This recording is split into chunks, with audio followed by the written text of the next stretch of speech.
I never really know when it goes live. Okay, it says connecting. Connecting, yeah.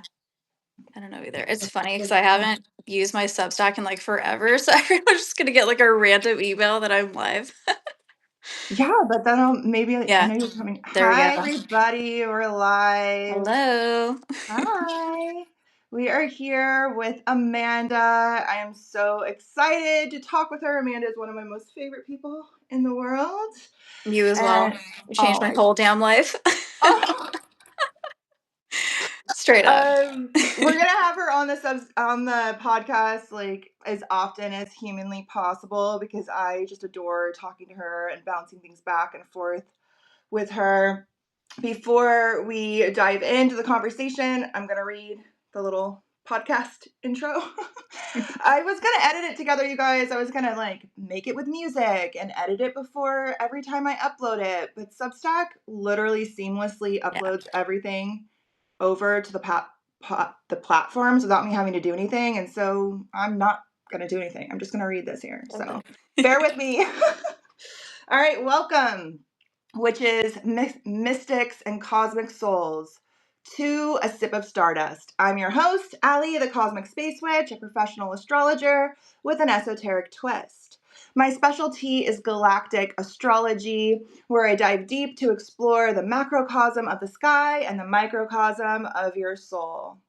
I look way past the typical forecast, incorporating asteroids, black holes, fixed stars, ancient mysteries, to give you an expanded and truly esoteric lens with which to view the grand design. Here, we will sip on tea and explore the astrology. Catch new episodes live on Substack at 5 p.m. the night of the new and full moons, with recordings available on all streaming platforms after. It's like an hour after. We'll welcome magical guests. Hi, Amanda. Hi. Drink Hello. handcrafted drink handcrafted tea, pull Yes. oracle cards, and decode the myth, magic, and mystery found in you and in the stars. Each guest and conversation will revolve loosely around the archetypal dynamics of the zodiac sign of that night's moon. Tonight it's Cancer. These conversations, however, will be timeless and able to be consumed at any point in the year. So grab your cup and settle in. It's time to take your sip of stardust. Tonight, for the Cancer full moon, the first full moon of the year, we will be chatting with Amanda, the brilliant astrologer and birth worker behind the birth of you. Amanda is an evolutionary astrologer devoted to guiding people through life's thresholds, supporting deep transformation into who they are cosmically coded to become. We will be discussing all things Cancer: family astrology, family dynamics, motherhood, balancing career and home life, because it's a Cancer full moon. So we got the sun in Capricorn, which has a lot to do with career. We've got the moon in Cancer, which has a lot to do with our home life. We'll be talking about evolutionary astrology, the fourth house, generational karma and generational trauma, all the juicy stuff, children's astrology, and so much more. So grab that cup and join us in a sip of stardust. Hi, Epic Amanda. intro. That was so epic. I think it's a little long. I think You we are a need to edit poet. it down a bit. I was enthralled. But yes, I have my tea today is very Cancerian. It's one of my favorites. It's a mother lovin' tea. It's like a bunch of like nervines and like red raspberry and such. It's like perfect for really all like women in general, but like mothers with like fried out nervous systems. This is like one of the best things, one of the best allies you can have.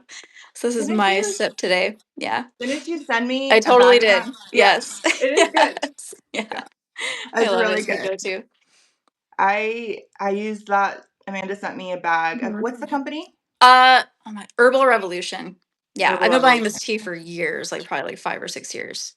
It's really nice. It's really Yeah. good. And it has like all of those herbs like red raspberry leaf and Hmm. like nettle and like all Yeah. of the stuff that I was already kind of using, but with a couple other things that make it taste Yeah. delicious. Because nettle I doesn't know. taste bad. Like It's nettle. delicious. But you sent me that after my last miscarriage, and Mhm. I like Yeah, drinking that was like a cup of love, and it I is. appreciated it very Yeah. much. Thank you. Mhm. You're so welcome. But yeah, thank you so much for having me. I can't even I said it, but you literally changed my whole life like trajectory for real. I know a lot of people came to and like discovered astrology during 2020 times, like looking for answers about what the fuck was going on.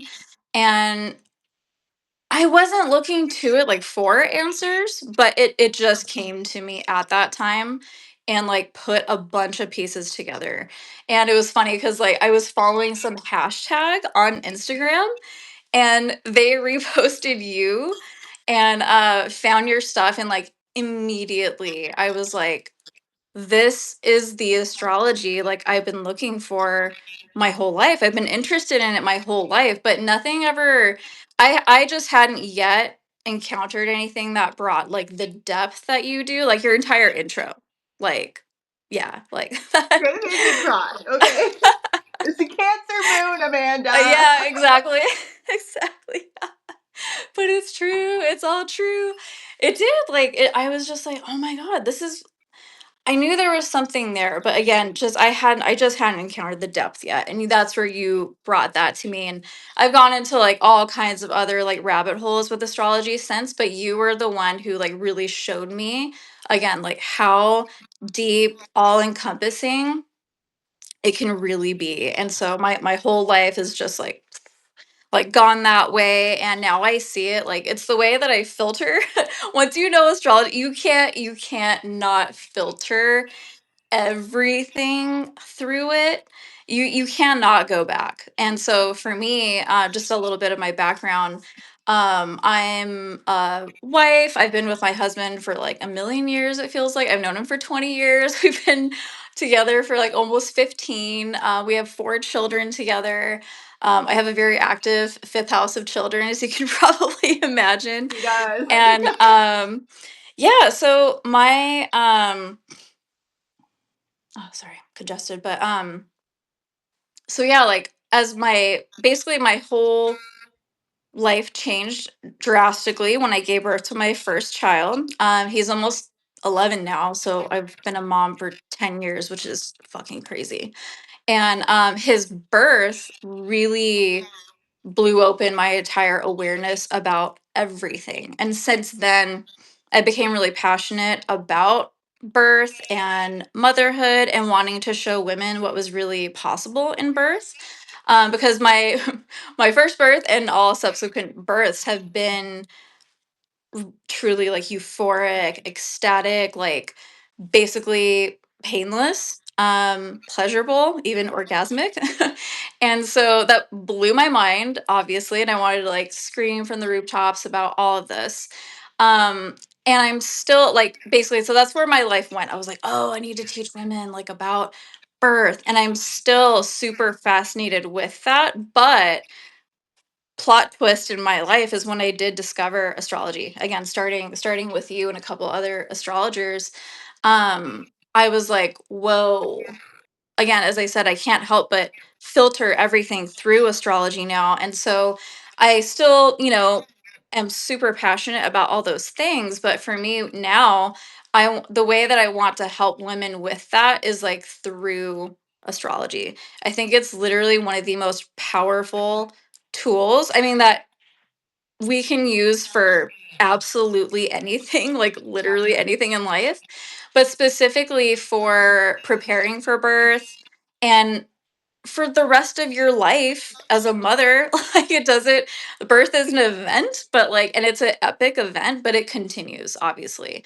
And so, again, it's just one of the most powerful tools that I've encountered for understanding like all of your wounding that holds you back from anything, what your strengths are, all like your literally your evolutionary path like in life, which we can probably get to in a little bit. Like I do consider myself an evolutionary astrologer, and yeah, it's one of the most powerful things for showing you where your like evolutionary condition is like in the present, and then how that's going to interact like with your children, with your partner, and your whole entire like family dynamic. So yeah, that's kind of where I'm like taking my practice. I feel like I've spent the last number of years, like probably almost 5 years now, really trying to like feel astrology like super deeply and understand all of the applications that are possible. And again, like really integrate it. And now I'm gonna start like really going out there and helping people with it more. I do have a practice currently and I do readings, but this is like the direction that I really want to take. And it's something that I don't think is like utilized nearly as much No. as it should be. It's like I don't want to call it a cheat sheet in the way that, like, oh, you just read your children's chart and you just know how to work with them for the rest. It's just like, oh, boop, boop. It's not like that. But again, it is like, oh my God, it is a saving grace to know how to navigate like your own life as a mother and for your children and attempt to guide them in the best way possible on their own evolutionary path as well. So, yeah, that's a little bit about me. That was gonna be my first question for you was, are you taking clients right now? Because I know you had some like heavy 12th house energy and you Oh my kind god. of went into hermit mode and you're coming back out because I feel like once people hear Yeah. you talk and we have this conversation, they're gonna want to reach out to you for Oh your yeah, I specialty. totally am. So the thing is too is like I'm available for any one or any type of reading, Yeah, but this is like again a new specific direction that I really want to take my work and explore because I think it's kind of untapped. it is. And I really straight up like of course this is a bias I have, but I really think that this is something that we need to become educated about. I really think this is like should be part of the culture and that people should understand astrology for again for their own personal lives, but for everyone that they interact with and who's in their family too. So yeah, but I am. But yeah, very much going through Saturn in the 12th house, which is no joke. No, no I'm so joke. grateful. I'm so grateful, but I'm also so ready. Like I'm being drowned by all this like water energy. Everyone is really. Even Yes. water people are being drowned by the water. Like Yeah, because it's that's even how intense it waterier is. than they're used to being. Exactly. Yeah. Yeah. So, but yes, I am. Okay. I have to reach out to you. I need to book with you because you're so freaking right when you say that it's an untapped field. You know that I have been Yeah. trying to conceive for what feels like forever. Literally Yeah. 2021 was when I took my IUD out and started like actively Yeah. trying. I did not start somewhat succeeding until like Yeah. 2024. Um, but I've had several readings with like medical astrologers in regards to like perhaps medical issues or blockages or like trying to pinpoint like what's going on and like a time frame on it. And Hmm. it's always very like medical astrology, it has Yeah. its purpose and I like it and it's very interesting, like very accurate in regards to like ailments and things like that. Hmm. But it's kind of like the medical industry to where Yeah. it's very like Diagnostic and yep. yes, and not very like rooted in the soul, which Yeah. is what I really think the main like energy around conception and birth is like you are creating and Yeah. bringing forth a new vessel that Hmm. will hold a fucking soul, Yeah. right? And so it's deeply like soul work. Yeah. And medical astrology, yeah, very dry. Yeah. This is why I take an evolutionary approach. And to me, like, it's almost a redundant term to or phrase to even say like evolutionary astrology because, like, to me, inherently, astrology should be about helping somebody constructively work with their all their chart signatures.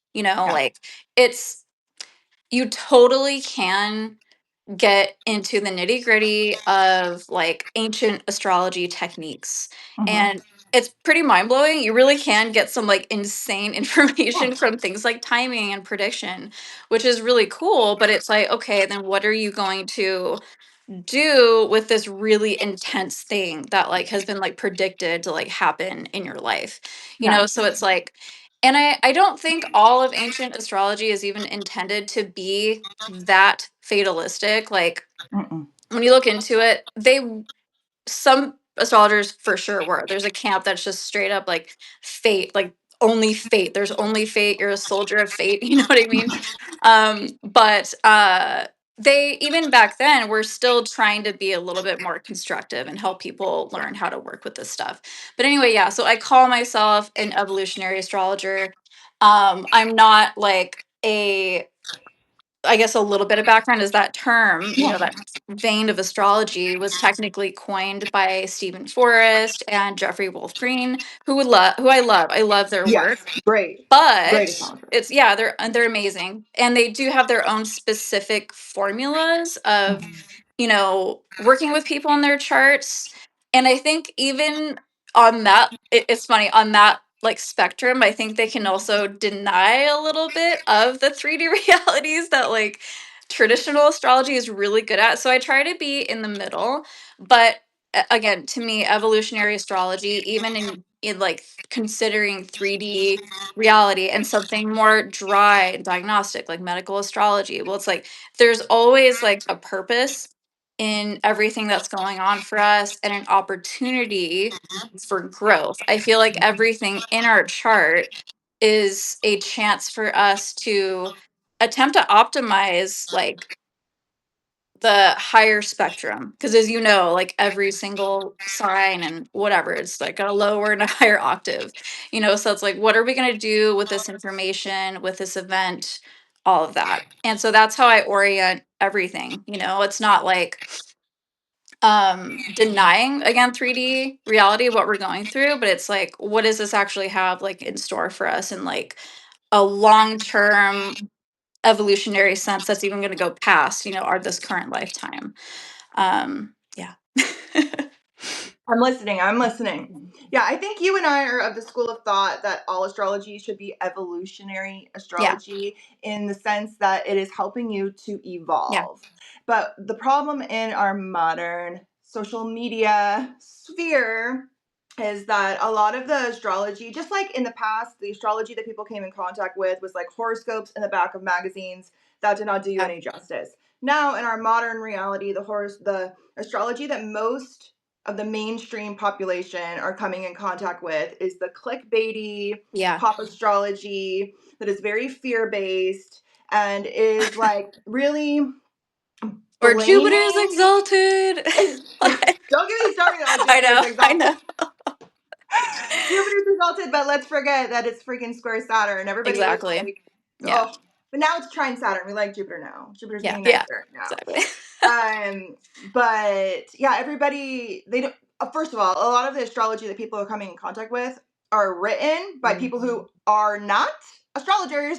Yeah. They're regurgitating little tidbits of information. They do Yep. not know how to synthesize it together. They do not know how to Yep. weave it together. They do not understand the dynamics of it, but they like the likes and Yep. perhaps even the money that comes from that fear based, Hmm. blame based astrology Yeah. on like this aspect is bad. Ooh, you Oh, have that yeah. in your chart? That's bad. It's like, Hmm. no, that's a challenge that Yep. is a consciousness raising, that will facilitate consciousness raising experiences 100%. for you to evolve and grow. What I see with my clients, the clients that have, like my chart, when an astrologer looks at my chart, they flinch. They're like, girl, how are you alive? I'm like, I know, this is gnarly, right? Yeah. But I have grown through that. Yeah. The clients that I see that have quote unquote easy aspects, like they don't have a lot of conjunctions or squares or oppositions, but they Hmm. have a lot of like trines and sextiles, they are lost. They Yeah. have this like easy flowing energy about them, but they have an inability to like act. Yeah. And they don't really, they aren't really put through these like life altering experiences. And a lot of times they get stuck in some sort of rut and like, a job that is not fulfilling Yeah. their soul, but they can't leave, and they're like, because it's stable and secure and they've been there for Yeah. so long, and they have this like inability to take action. Like the trines, the sextiles, the easy Yep. aspects that are not, they're not helping you. I know. I agree. I They're honestly not. agree. Yeah. Yeah. Hmm. And it's the squares, it's the conjunctions, it's the tense aspects that Yeah. force us into that needed action that Hmm. actually brings about the evolution of our Yeah, soul, absolutely. right? And that's, yeah, exactly. It's like if you're to, like you just said, if somebody, looking at your chart, I've seen, some very challenging charts as well. And I'm like, I immediately am just like, cool. Like, what is wow, like I get excited. I'm like this, and I wouldn't say that like nobody is like not here for something, of course, Yeah. but it's like you look at those charts and it's like, wow, they're going to accomplish like so much. How can we help them, Mhm. learn how to navigate like this massive intensity that they have been born into? And again, like the whole thought as well with evolutionary astrology is like that we have chosen the not like every single like event in life, but like this is the chart matches like Yeah. the culmination of all of our past lifetimes. And Yeah. so oh shit, what was I gonna say, but I mean just basically that it's like even if you do have a super challenging chart, like it feels, people who have challenging charts, they're like, what the fuck, like you're telling me, you're telling me that I chose this, like no. But that's what I love about astrology is it shows the beauty and the gifts in all of the harshness and the hard stuff that some people have in their life. Yeah, I agree completely. And I have one of those hard charts, and I Hmm. do think I chose this. And I think it's because, I would be bored. I would be so bored. Like when things are too good, you know what I mean? I'm like, Yeah. just waiting for the next shoe to drop. And so a lot Yeah. of times I'll do it at my own hand. Hmm. But a lot of those people, in regards to what I was talking about Yeah. before, the people with the easy charts, it's not that they can never take action or they can never grow, but a lot of times they're more dependent on transit. I was gonna say, Think, yeah, yeah, 100%. Something needs to aspecting they it. need a And Pluto then they transit. kind of, it's hard for them. Those would be Yeah, the people who are like, oh my totally. God, the Saturn return was so difficult. Or, I mean, Yeah. my Saturn return was gnarly, but like, Hmm. when certain things aspect it, that's when they can finally are forced into that action, Yep. forced into those changes, those evolutionary experiences, right? Because they don't have that tension in their own chart, Hmm. Yep. which is rare. It's really rare to see that, but you will see it, and I'll be like the most lost client, Yeah. and I'll be like, hey, it's fine. Pluto's about to come around and kick your ass, and you'll know what to do Yeah. then. You You're fine. know what I mean? And again, like, yeah, speaking of like challenging charts, like, I would say I would, being an astrologer, if I look at my own children's charts, I honestly view them as being quite challenging. And Yeah, I'm like, fuck. Like, so that's me as their mother. That's again, I'm so grateful to know this information. And I, not that I think every parent or everyone needs to be an astrologer, but I really do think that this should be something that people should have some pretty basic knowledge about, yeah, or, of course, openness to like working with an astrologer or something. This should be part of the culture, in again, my humble opinion. But for me, like, yeah, like my children, they honestly do have some heaviness in their chart that I, knowing this information, it's not, again, like I said earlier, it's not like I'm just like, oh, blah blah blah, it's going to be so easy. I know what these mean, and it's also my challenge. That's the thing, as their mother, it's my challenge to help them, to help guide them as the best way that I can with their difficulty. And it's something that I deal with on like a daily basis, like uh, if I remember correctly, your kids' charts also have really strong moon placements, which yeah. governs the mother. I've read all your Yes. kids' charts, but Yeah. not everything sticks. But I remember talking a lot about like, okay, yeah, this and this is difficult, but like, look at their moon. Like that's Hmm. you. That's you Yeah. showing up, that Yeah. nurturing. with that protective aspect to But kind what's of like fascinating help them too is through. like with the moon stuff, what I think is so fascinating about astrology is like we have our own charts, but then when we look at like our children's charts or like our partner's charts or whoever, or family member, we also then are seeing ourselves. So there's a whole other dynamic of who we are that might not even really show up in our chart. And so that's what's been really fascinating for me and like really digging into my kids' charts is like, whoa, I did not know that was the kind of mother I was going to be to them. Yeah. Or it's interesting to see how my kids' charts morph with how like my family's life is at the time that they're born. That is also super Yeah. fascinating to me. And so it's like that's also what when you have a bunch, this is what I like about family charts is you can see a you can see that. You get to when you're looking at like just individuals and all kinds of different families, you don't get that full picture, but like when you do look at families, you do have that privilege of being able to see this like evolving story like within the family. And so I've seen that like with my kids. Even an example I can give off the top of my head is like my son is into very like intense, like kind of like creepy, like scary things. That's like that's just his nature. He's always has been since he was little. Monsters, all that stuff. So in our household is like things that again are like it wouldn't normally like show a child like Yeah. again not normally, but my two last kids, they have Saturn in the fifth house. And that is a placement of like maybe growing up a little bit too quickly or being exposed to things that are more mature for their age. You know what I mean? And like being shown, and not obviously just to say like it's not like I'm showing them like horrible like crazy things, but there's just an energy. My son is just into monsters and like again creepy things, and so my younger two kids like they don't they can't help but see that. And that's just one place where I've seen like, wow, like what are the odds that like my final two children, their charts would show up with that signature like as my family's life like evolves. It's like their brother brought that into our family sphere, and now Hmm. it's like showing up like Yeah. in their world.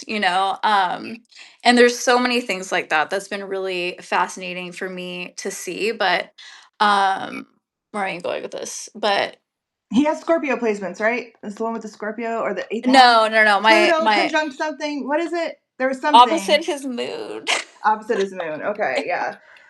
So My kids yeah, do.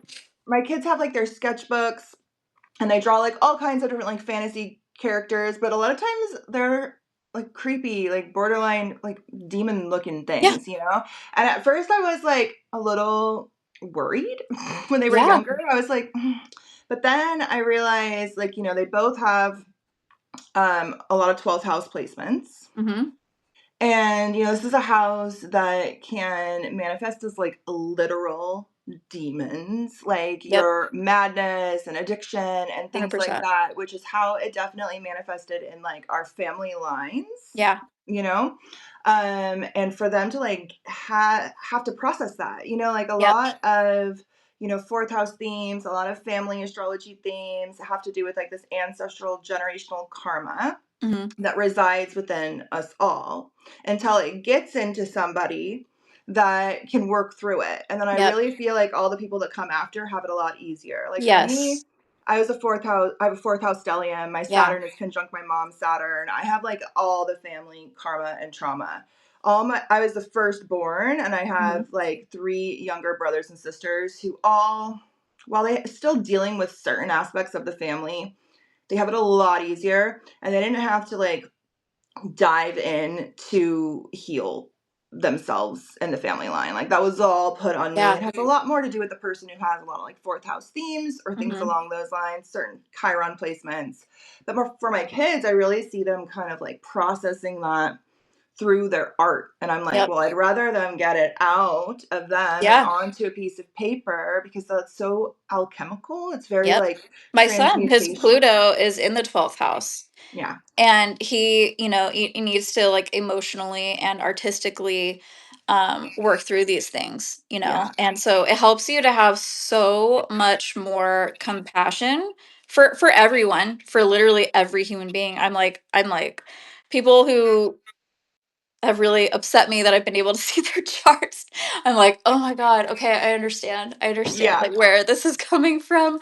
So That's like it my doesn't like mom. take I'm like, away. okay, all right, Exactly. I And see it doesn't you. like take everything away, but it really does. It really gets you to see like the energy that they're working with that perhaps has not been worked with consciously, and how it's manifesting in like the lower expression or whatever that placement is.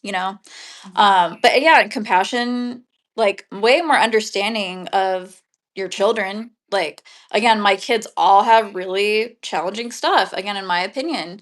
And just looking like at the chart itself, and like it helps me to see again like the beauty in what those things are, and like allow it and like accept certain things like that, just in my son's example.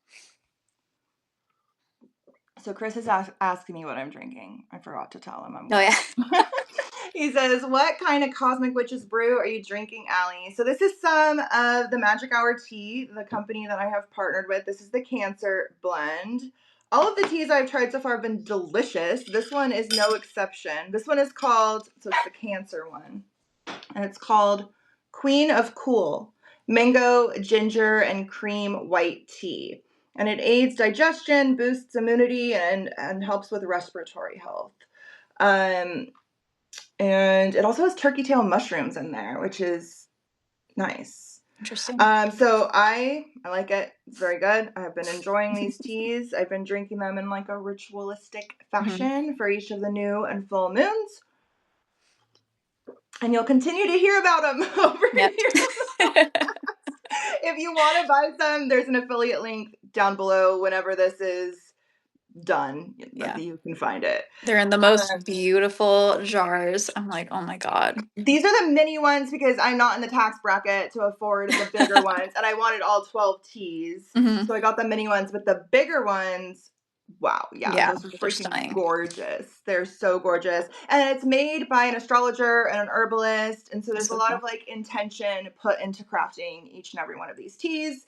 And if you're not into the zodiac, they have like 15 different kinds of chai and like just that, so many teas. It's a little overwhelming for my Libra Hmm. placements because I'm like, I can't decide. Thank God there's a zodiac one because obvious decision, you know what I Yeah. mean? But other than that, I don't know. Good luck to you guys. Maybe you have some Aries placements. You can make those decisions. Like Amanda, she's got her Aries. All right, so I have some questions that people kind of gave me. I know you have some too. I wrote the one down Just you that gave me. one. Yeah. I think the other ones are just a little bit too specific. So that was like the main one. One of these is specific, but I think that we can widen it.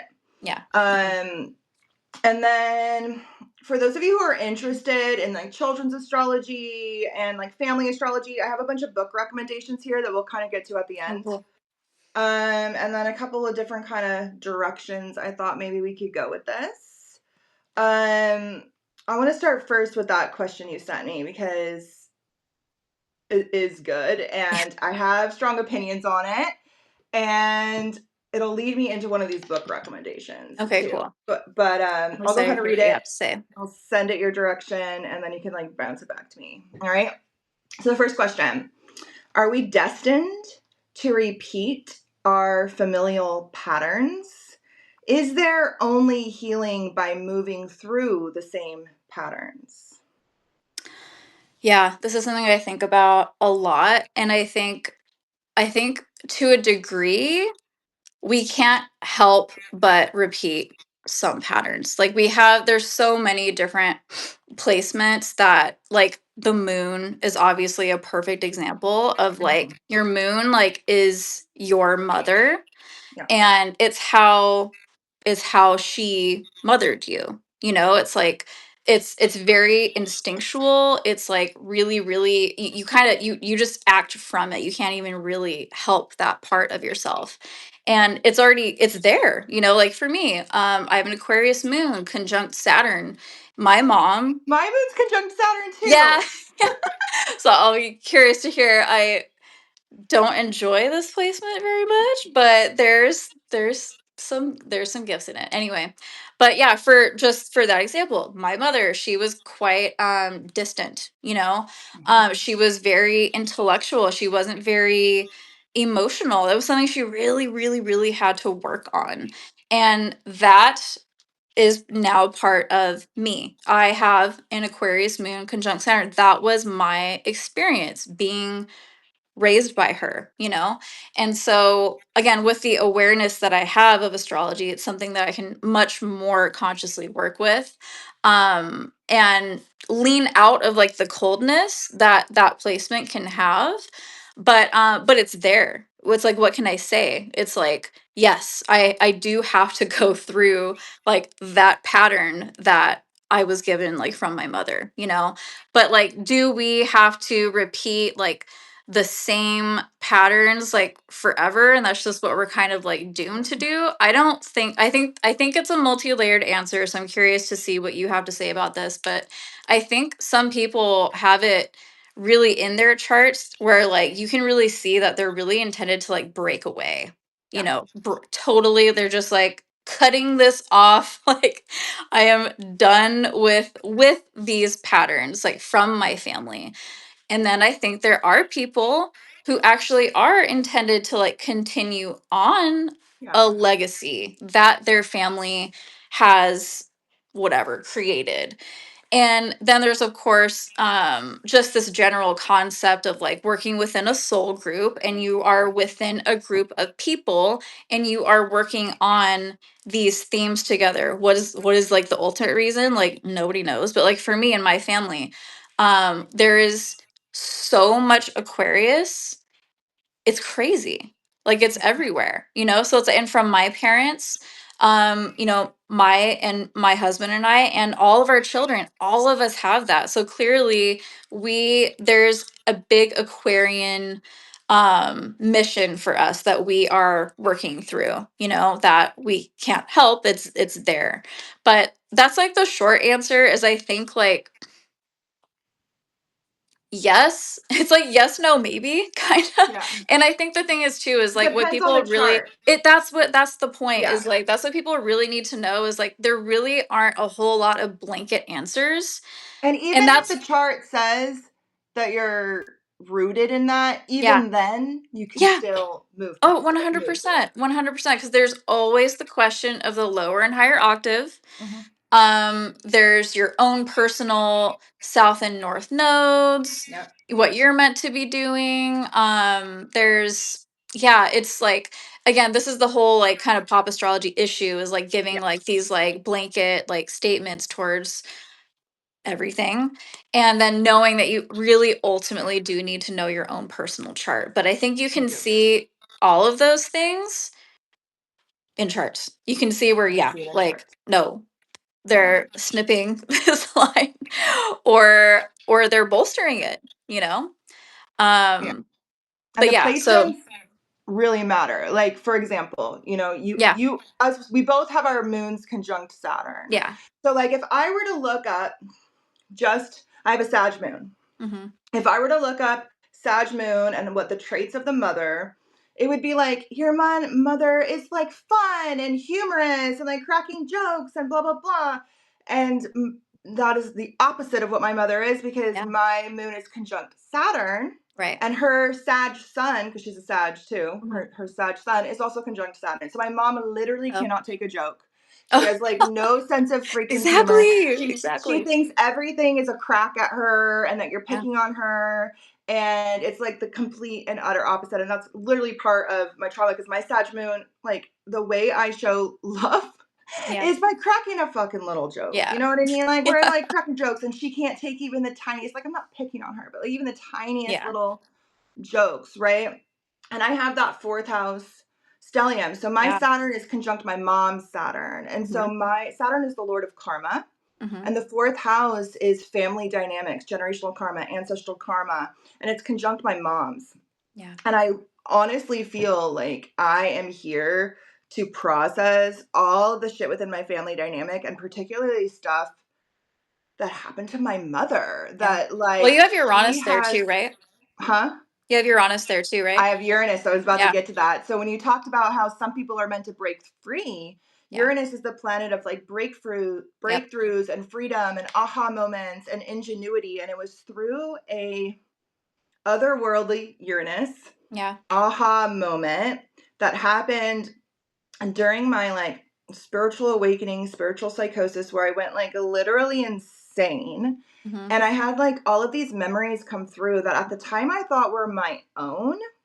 And Yeah. so part of my insanity was like trying to piece together these memories that like I'm like, wow, did I really repress this far? Like horrible things happening to me, like rape Yeah. and molestation and all of these things. And I was like, I don't think this happened to me, but I guess it did because I was having all these memories. And then eventually I pieced it together to, I was like, I think this was my mom. I think this happened Awesome. to my mom.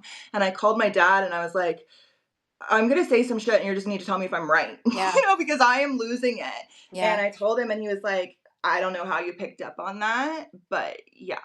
And I was like, okay. And I Shocker. feel like part of, and now the book placement, all right? So a major book that I would definitely get if you were into Oh. this is Aaron Sullivan's Dynasty. It's the astrology of family dynamics. Do you have this, Amanda? I have a family astrology book by her, but I don't remember that name. Okay, so she talks a lot about how the individual is all part of the family, and the family resides within the individual. Like the fourth house Yep. governs the family, the ancestry, everything that's Mm-hmm. shoved beneath the family tree. And then the fourth house I also see. governs Yep. our own subconscious. Yeah. And so, even if things have not been addressed within your Yeah. bloodline, your ancestry, your family tree, and they think that they have shoved it so far underneath that rug of the family tree that nobody will ever see it, nobody's going to acknowledge it, nobody's going to ever talk about it, it festers. Oh And yeah. it festers within your subconscious until somebody in Yeah. that bloodline makes it conscious and Mm-hmm. works through it. And I feel like that was me. And that's why all my brothers and sisters have had a lot easier time with their Yep. lives. You know what I mean? Yeah. Although my brother's going through it right now in Mm-hmm. different areas. But she talks a lot about how we are destined to repeat these patterns until we become conscious of them. Mm-hmm. And I highlighted a couple of things in this book I think I want to kind of read. One of which is she signed this. So she Oh, gave this that's book cool. to somebody named Luis. And then I don't know what I happened to love I Luis, love but the little somehow notes in books. I got it from Tavis, That's so Etheric cool. Circle. If Yep. you're looking for your Oh books, yeah, shout out. shout out Tavis, Etheric Mm-hmm. Circle. So it says for Luis, the seed of the self lies nestled in the matrix of the family. Wow. And matrix means Yep. mother or womb. And the Mm-hmm. fourth house is definitely a matrix. It is Yeah. what births us into this world. These generational ancestral karmas and traumas reside within our fucking DNA. It Yep. is in our bloodline. The fourth house Mm-hmm. governs our literal bloodline, Yeah. all the way back to wherever beginning Yeah. began. Yeah. You know what I It's mean? everything. Yeah. It's everything. And that's where a lot of these unconscious patternings happen because it governs the subconscious. But then sometimes you have placements there. Like I have Uranus there. Uranus makes things conscious. Uranus becomes Mm-hmm. a fucking aware of them and then works to kind of process and break through from them, break through from that particularly like Saturnian energy, Yep. right? But this is a really great book. I kind of love it. She says astrology is the only system that demonstrates the complexities of the family as an Oh, organic whole. absolutely. I The fully agree. family's place in the collective and the role of the individual plays in carrying on that ancestral line Yep. or working through that ancestral line or breaking through that ancestral line. She says individuals in the family system are interwoven in a fabric which simultaneously both enhances and diminishes their individuality. Yep. There's a lot of good stuff in here, but she says we become free by realizing our entrapment.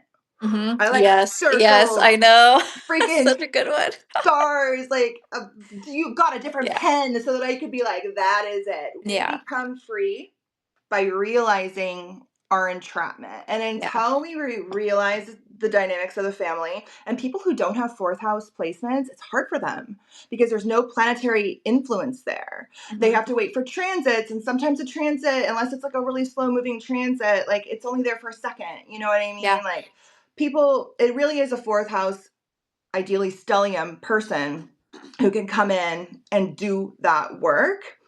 And I really feel like that is part of the work that I am currently doing before I like bring this oh, soul yeah, through. that makes so much I don't sense. know how many of you guys actually know this about me, so maybe I will just kind of tell you a little bit. Of course, Amanda knows this. Like Amanda, I have been a mother Yeah, for 10 years. I met Eddie, who is a single father to two little girls. Brooklyn was 7, Rachel was 4, and their mother is like nowhere to, their biological mother is yeah, like nowhere really to be seen. I think we've seen her like 3 times in the past 10 years. Um, and so I have been mom, you know, I yeah, have raised them as my own. I am mom in their eyes. Like, I forget that I didn't freaking birth them out of my own loins. yeah, You know what I mean? But I have yet to actually like give birth to a kid. I've been very much trying, which that would be my bloodline, yep, right? Like the fourth house, yes, it covers the mother, but the bloodline is where that karma and that trauma comes from. And yeah, so I really feel like that crazy awakening experience, all the stuff that came through, and then the years of my life that took me to process it because it was like so yeah, many years. It came through so cryptic, very like Alice in Wonderland yeah, themed. And it took me a long time to process it. And I feel like that is part of the work that I'm doing is like clearing that stuff so that this new soul could come in yeah. without a lot of that. I love that, and you know, your fifth house is ruled by Saturn, so there's a delay. There's a And delay Neptune's there. there. So of course I went a Yeah, little yeah, yeah, yeah. You know, and I think this kind of raises the question too of like, you know, people who just don't know astrology. It's like, how do we process stuff like this? It's like, yeah. and that's the thing. It's like there's this balance of when you know astrology of like also letting it go too. It Yes. does help. It does make such a massive difference in life overall. It really allows you to look at your life more objectively and just Mhm. like know that this is what you're working through, you Yeah. know. But you can easily get obsessive, like absolutely and I am obsessed. Yeah. Like I'm not denying that I I'm use it obsessed with mostly in astrology. hindsight now.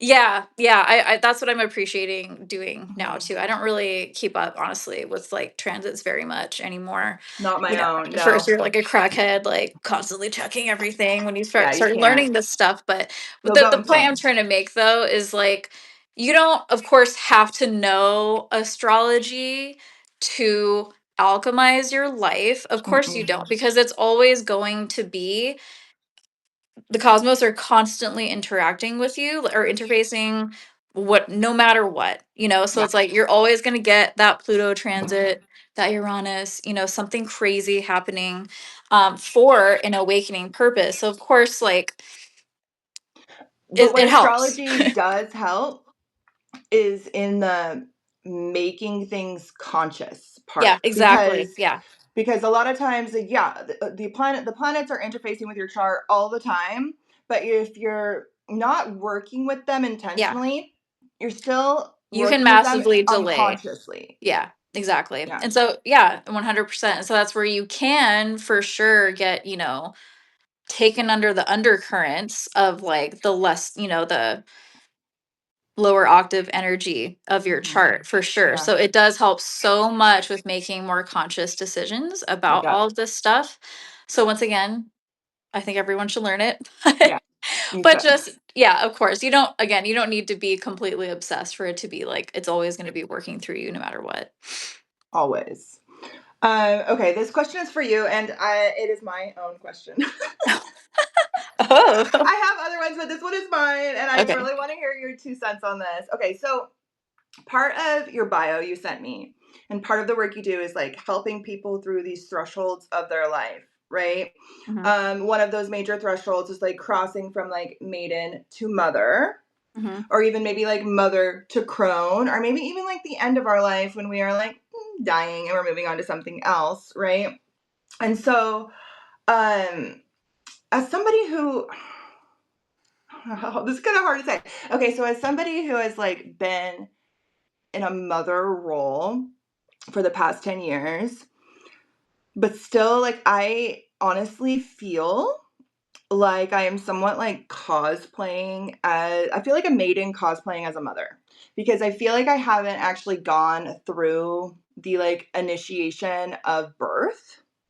I know that that is maybe a little bit crazy, and that I'm definitely like in a mother role. I'm doing all of the things that a mother would do, but it's my own imposter syndrome that is like gnarly all of the Yeah. time. But I feel like a maiden cosplaying as a mother, and then it got me thinking that like there are people out there that will never give birth, Yeah. have no desire to give birth, but that they still ideally as a woman would navigate the divine feminine from Yeah. like maiden to Absolutely. mother to crone, without those traditional Hmm. initiations. And so I'm wondering, because usually a maiden would traditionally be initiated into motherhood by Yeah. getting pregnant and having birth, and a mother would traditionally be initiated into the crone by like their kids leaving the nest, not needing them anymore, and then they're like maybe a grandparent, and like that the kid is like the forerunner historically, right? Hmm. But we live in a different world now, and so I'm wondering like your 2 cents on like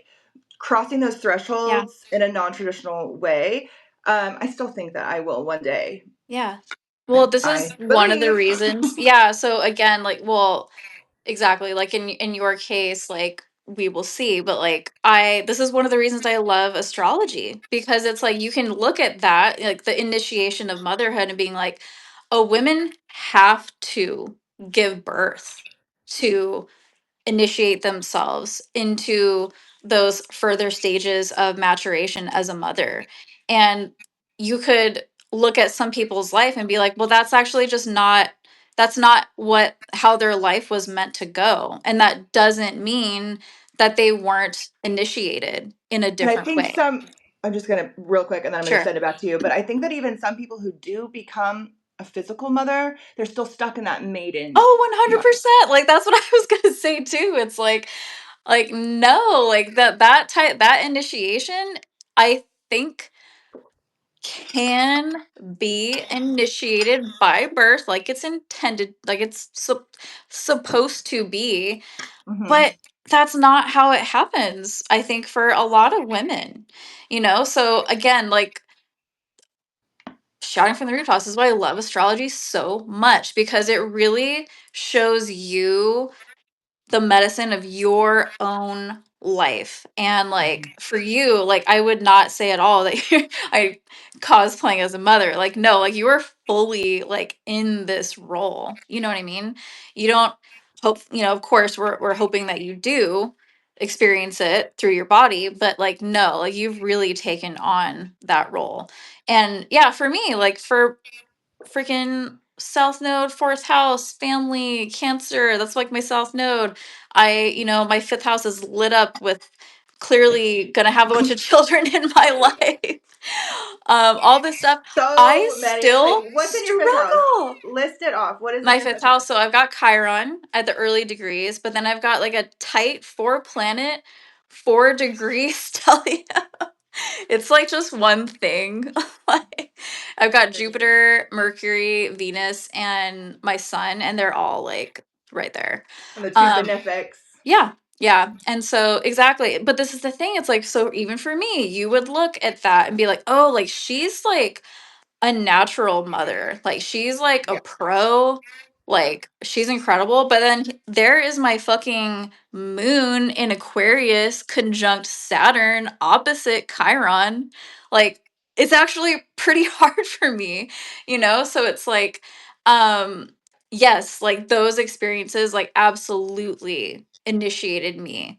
And the most pivotal important experiences in my personal life, but it's like No, there's still so much, like, beyond that experience. It's not like it's like an immediate, even if you did, even if it was like an initiation in like a very positive sense where you really like really quantum leaped like your life, you really matured into that next level of yourself. Like there's still stuff you need to Yeah. deal with. And I think my chart is like a perfect example of that. But that's what I would say is like, no, that's what I was saying earlier about having like compassion for people's lives and a lot more understanding. Like I've really seen, I really broadened my, how to say it, like,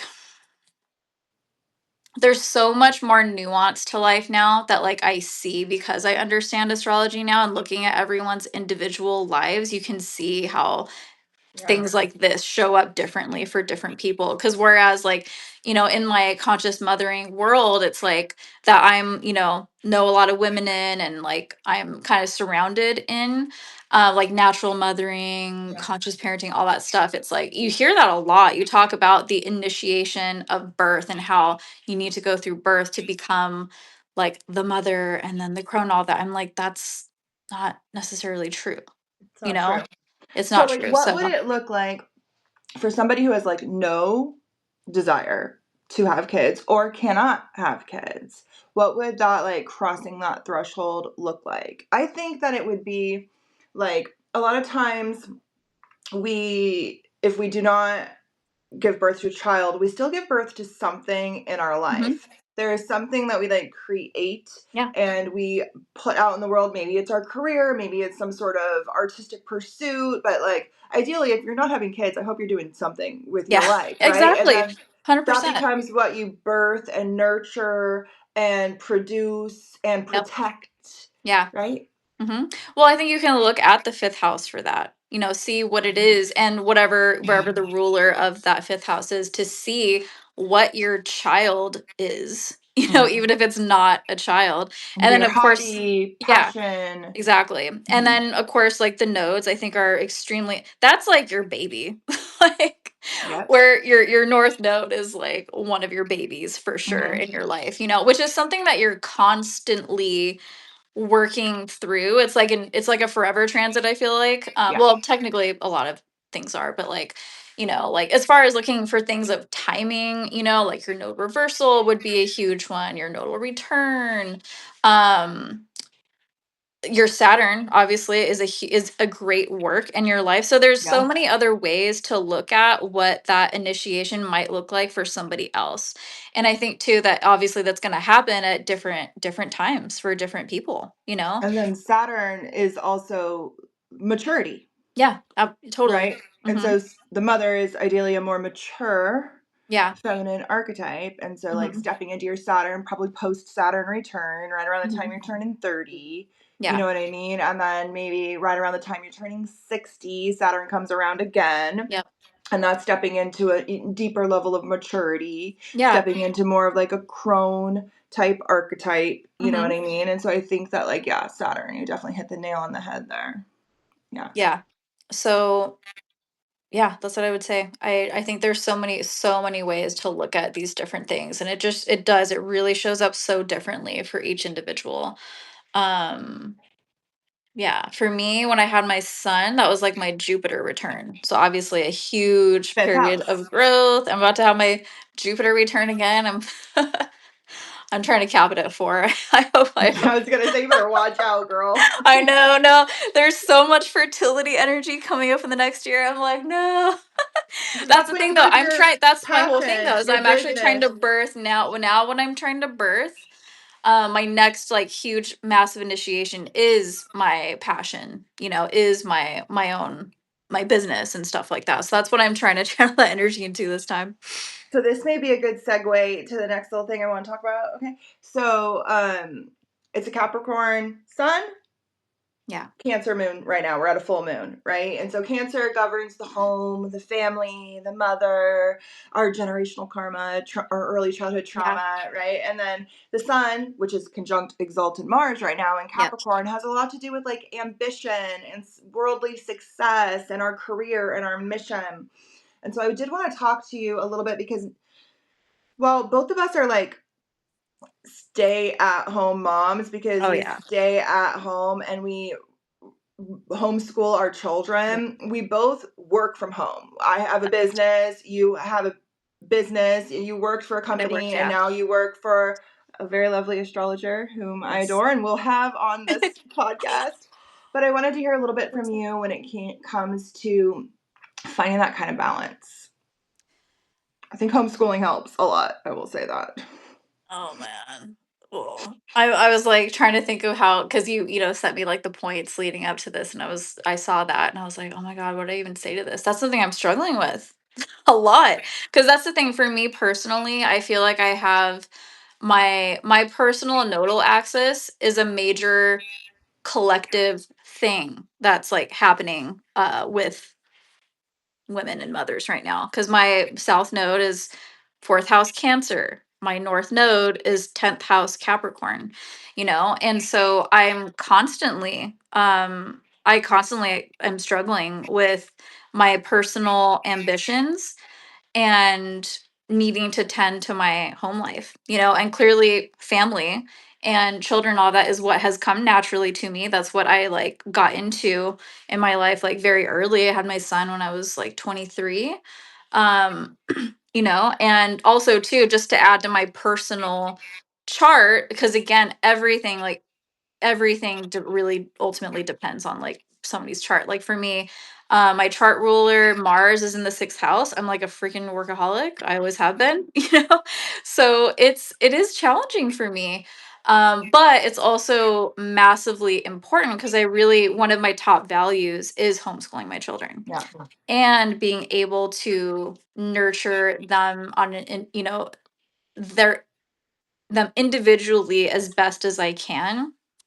So I wish I had like some like great answer for it, but I really don't. I struggle with it. I It's like constantly reorienting to what is important to me.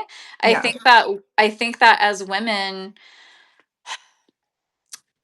again, it's so, because I feel like nowadays we're in this weird middle period right now where it's like we had like the whole feminist movement and women like were like, yes, I can go out there, I can do things in the world, which is so wonderful and Mm-hmm. beautiful. But now we're burnt out and we're also kind of wanting to go back into the home. Now there's like a whole backlash to that, like the trad wife movement. Yeah. But that's also not really the answer like No. across the board either. So once again, I really think it really comes down to like the individual and looking at things like astrology to understand your family dynamics and your own personal dynamics of what you need for things like rest. What are your energy levels like? What works for your nervous system? You know what I mean? Like Mm-hmm.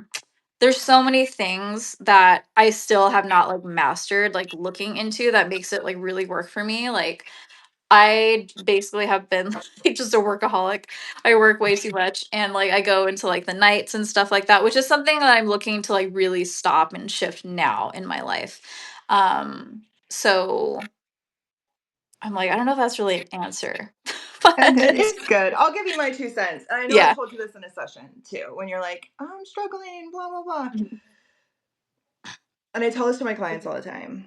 The ones who are like mothers and they're at home with the kids and they feel like they're not, a lot of times they'll tell me, like, I feel like I'm not following um, my path. Like I feel like I'm not following my like soul's mission, my Mhm. purpose. I'm trying to find my purpose. And I tell them, I'm like, as somebody who has raised kids for the past 10 years, I can tell you that it's a blip in time. Like you Yeah. blink and it's fucking over. Yep. Like, and so what really Yeah. matters is like the era of your life. I feel like Yeah. there's a time and place for everything, and it's not always so black and white to where it's like, I need to find a balance between my work and home all Yeah. the time. Sometimes you need to be more over here. Yeah. And there'll only be like I a would certain agree. amount of years of your life that you're doing that. The kids will Mhm. grow up, they won't need you as much. You know Yeah. what I mean? And so it's a really great time that when your kids are young to like build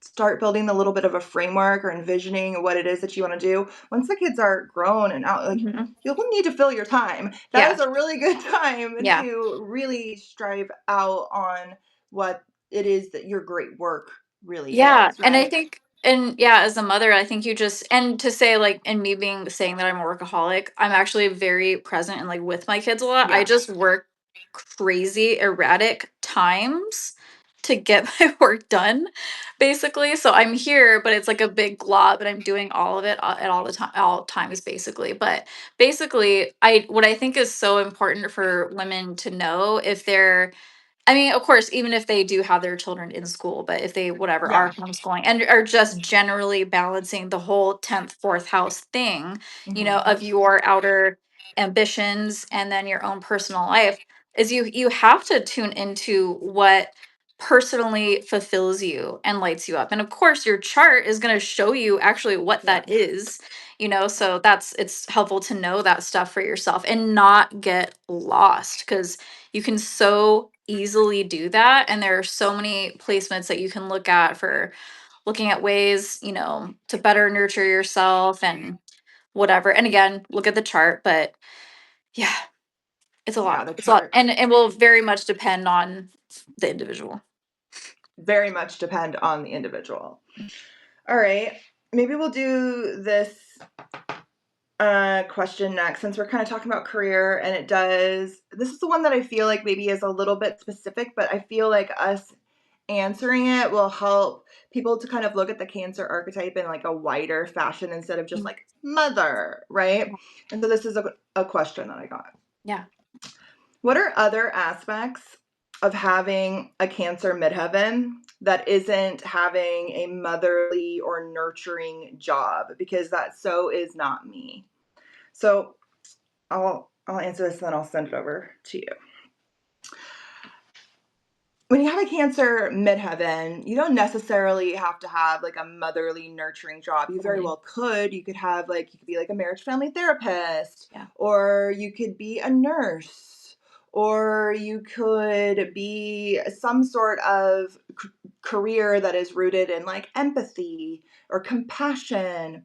But Hmm. I have a lot of clients that, have very mundane jobs. I'll see like a Cancer midheaven. I'll be like, "What do you do?" Thinking that I'm going to get, I'm a therapist or whatever, and they'll be like, "I'm a data analyst." And I'll be like, "Okay, but at work, are you the one that people come to Mm. when they need to be heard?" You know Yeah. what I mean? Are people like, "I'm a manager of such and such"? It's like, I bet you that if I went and talked to the people at your work, they would look at you in a motherly fashion. Like, Hmm. maybe you have birthed something out into the world and you are very protective of it. You're very guarding of it. Maybe whatever career you step into requires somebody to have intuition. Maybe Yeah. maybe you are some sort of spiritual practitioner that is rooted in having an intuitive connection to the world around them. Hmm. Maybe you need to be able to kind of feel the room when you walk in, Yep. and a Cancer midheaven can sense and feel. It doesn't necessarily mean that you are moving into a motherly or Yeah. nurturing career, but I Specific job. guarantee Yeah. you, wherever you end up, people look at you that way. They look That's at why it's you as good. somebody Yeah. who protects and guards and they feel safe with. And sometimes they'll be like, "I'm a hairdresser." I'm like, "Okay, but when you're sitting there and Oh, you're talking to that person, you're the it's one like that a they fucking therapy session, yeah, right? It's just how 100%. you are." Hmm. That's why I think it's important with the 10th house, because this is obviously for me being my North Node. Like, I think about this a lot. And like, I've also tried to really broaden what the 10th house means as well, Yes. because for me, like, I do definitely want to like accomplish something in the world. I would, I want to have like a business and such, but at the same time, like I not everyone who has like a lot of 10th house energy needs to be like a job, No. and like I think when looking at the 10th house, that's why it's important to look at the archetype like of the sign, the element and all that stuff to see other ways that it might show up that aren't in like an obvious Yeah. um Cancer way. Like for me, Capricorn. Like somebody could look at that and be like, you're gonna be like a fucking CEO of Amazon or something like that. You know what I mean? Like really climb to that like corporate ladder. And so yeah, again, that's why I think looking at like the archetype of the sign really really helps to like expand what that actually means for you. And maybe not and hopefully not like because I think a lot of people feel like off course, you know, with like Yeah. their 10th house and they're like, Yep. oh, like yeah, Cancer, I'm supposed to be like I'm supposed to hold women's circles or something like that, you know, and that's like totally not them, you know. And so yeah, just I think you just described it perfectly, honestly. And I Is think looking at again, we can blame pop astrology for this. yeah. Yeah, You in know, many people ways, yeah. think that the 10th house is career, Hmm. but it is purpose, it's mission, Hmm. it is the mountain you came here to climb. Sometimes, you know, you're not going to have a career per se. You're going to have maybe like a sixth house employment that Yeah. pays the bills and you're in service to somebody else's kind of like view of the world or whatever, you know what I mean? Like you are in some sort of like service industry and you are working in a place of employment, but your Yeah. 10th house is still there and maybe you're striving towards some sort of mission or purpose in the world that Yeah. sits parallel to that. And And it's it's not how you're seen, necessarily like you were saying, like do people view you as like the mother, the person they come to? It's like yeah, the 10th house is how people see us as yes, well. So exactly. yeah. And I will see this all the time. People will be like, "I'm a hairdresser, I'm a this," but then I'll be like, "Okay, but are you this type of hairdresser?" Yeah. And I'll like describe Cancer, and they're like, "Yeah." I'm like, "Yeah," and people leave feeling like they were heard. Hmm. You had compassion and empathy. There was connection. You know what I mean? Yeah. Maybe even the way that you do hair is very intuitive. You're not really like going by the book. You're like mixing a little of this and a little of this and a little of that, and it's like you're intuitively guided towards whatever it is that you're doing. It doesn't Hmm. have to be so literal, Yeah, right? exactly. Those archetypes can show up in any different place Yeah. in the chart, Hmm. you know? Totally. Yeah. I Okay. love I knew that. you'd What you answer it said. like that. Okay. I got another question. And then I want to talk a little bit about children's astrology after this. I Mm. have a little thing that I've been working on. Maybe I've sent it to you in regards to like annual perfections for Ooh. the first like 13 years. I'll I read it in a know you sec. But haven't, first, but I I'm, want to. I'm fascinated. Yeah. By the way, So astrology works. I'm in an annual perfection 11th house year, which is friends, group associations, and here I am. I'm like, hashtag astrology works. It's mine's so third funny. house, and Yeah. I Yeah, started a media. podcast. Yeah, exactly. So there we go. Okay, so here, I feel like you'll have something to say to this, and then I will, of course, have my own somewhat jaded 2 cents, but then also some information to give in regards to this because I have been diving into this area for several years. Okay, Okay. so the question is there a, is there a way to read the chart when and to see when one will more likely conceive? I want to hear your 2 cents, and then I'm going to give you mine, Uh, which you know I have strong opinions on after many years. Gosh, I would say first of all, like I really haven't like dove down this that much. So, but what I do know about predictive astrology is like yes, you can look at like possible heightened times, you know, obviously through transits, you can look at solar returns, you can look at annual perfections, and like the more if you're doing a predictive thing, the more techniques that you use, the more you can look at it and be like, oh yes, this looks like it will be a time to do that. Does it give absolutes? Like, no. I Does don't not. think Let me so. tell you. I don't think so. You know, it's like there's just it's astrology is just such a what was the word that somebody used that I loved? Oh, so I loved a post that somebody wrote about astrology being like preposterous in the Mm-hmm. sense that like it's crazy. It's crazy because it's so accurate, but like you can't actually like get to the thing, the money, the absolute like minute thing, you know, it's like there's always other factors at play.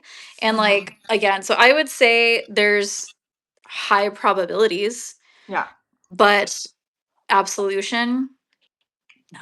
I would say that, like, okay, as somebody who has been trying Yeah. desperately to pinpoint for years and has since given up, I would say that in hindsight, so like when my clients come to me and they have conceived or they have given birth, when we look at the charts for that time, we can see how, the ruling planet of the fifth house is like strongly aspected, or there is some sort of major aspect to the moon. Even eighth house governs reproduction, certain things. And we can see, like, oh, I could see why you conceived at this time. Yeah. But predictive wise, trying to go ahead of time, I've even had sessions with medical astrologers who were like, this is a great time or this is not a good time because of how certain things are aspected in your chart. And all of those great times have come and gone. Yeah. Okay. And the times that I did conceive, they looking at the charts, it did make a lot of sense, right? They did Mhm. not stick, obviously. Yeah. We're still waiting for that to stick. But there are certain things that you can look at, and there are certain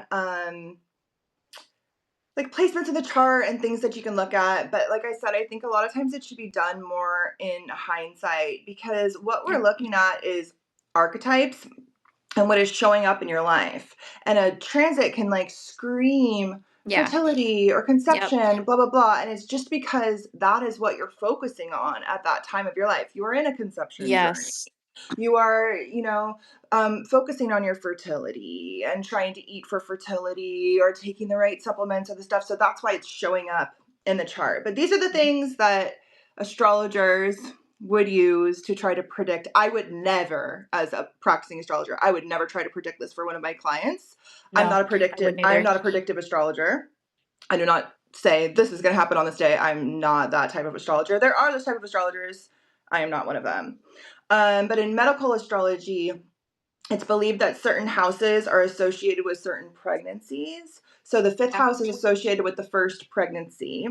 My first pregnancy definitely showed up in fifth house themes. Fifth house is like passion and like not really thinking before you act, and definitely how that kind of played out.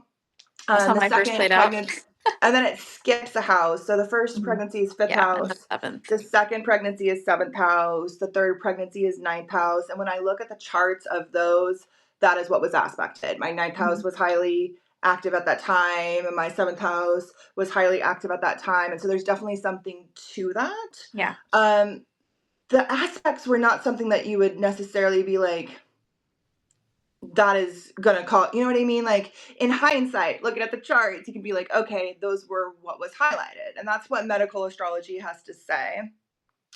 There's also this concept around your natal lunar phase. So Mhm. you look to see Yeah. what phase the moon was in when you were born. Mine, I think, is like a waxing gibbous. Me too.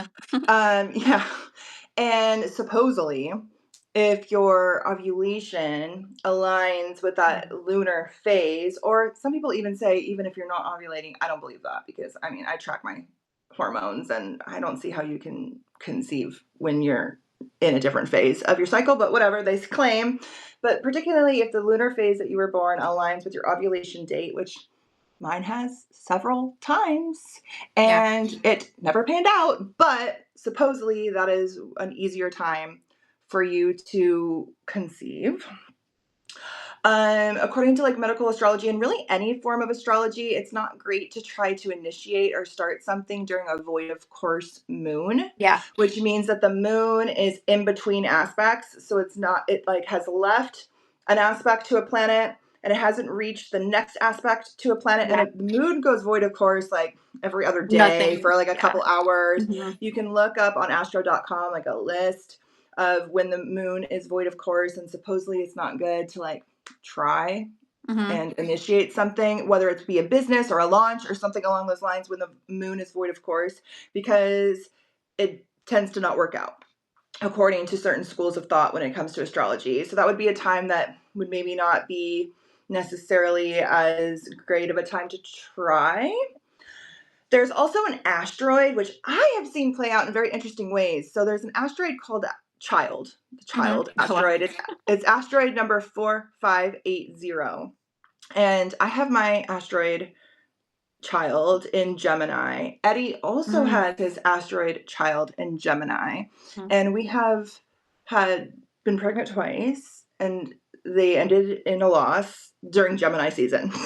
Wow. So I Yeah. think there's definitely something to that asteroid. Hmm.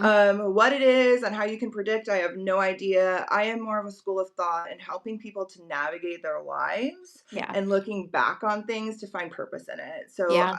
while I have Agree. tried desperately to predict, I have given up.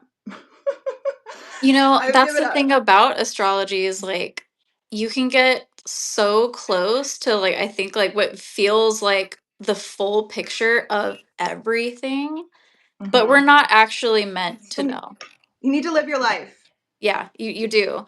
And like we were saying earlier, it really is finding that balance of not getting obsessed with things like that. Cause I still do sometimes. I totally like because predictive astrology is fascinating and it can get so freaking close.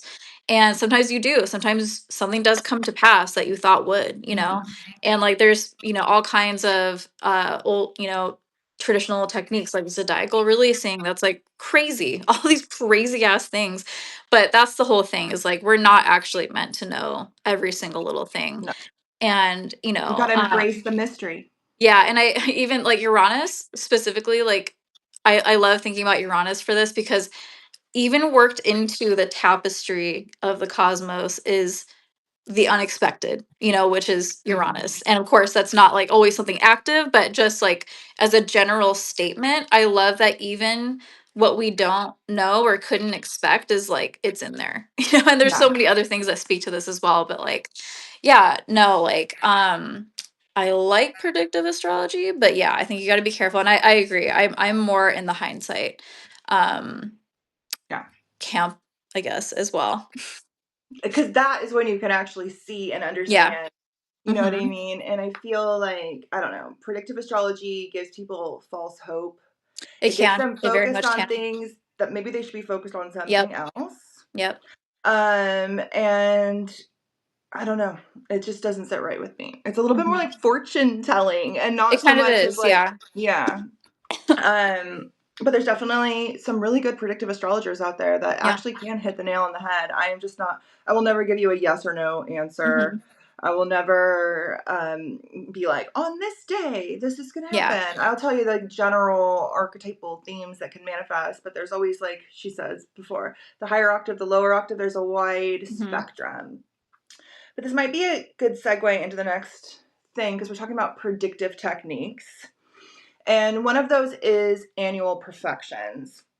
And we're talking about children astrology. And I have worked to kind of like develop, I don't know if this is a thing, maybe somebody else has come to these same conclusions, but I sat there and really thought about annual perfections in regards to like the first like 13 years of a Yeah. child's life and how they're like so freakishly accurate. Yeah.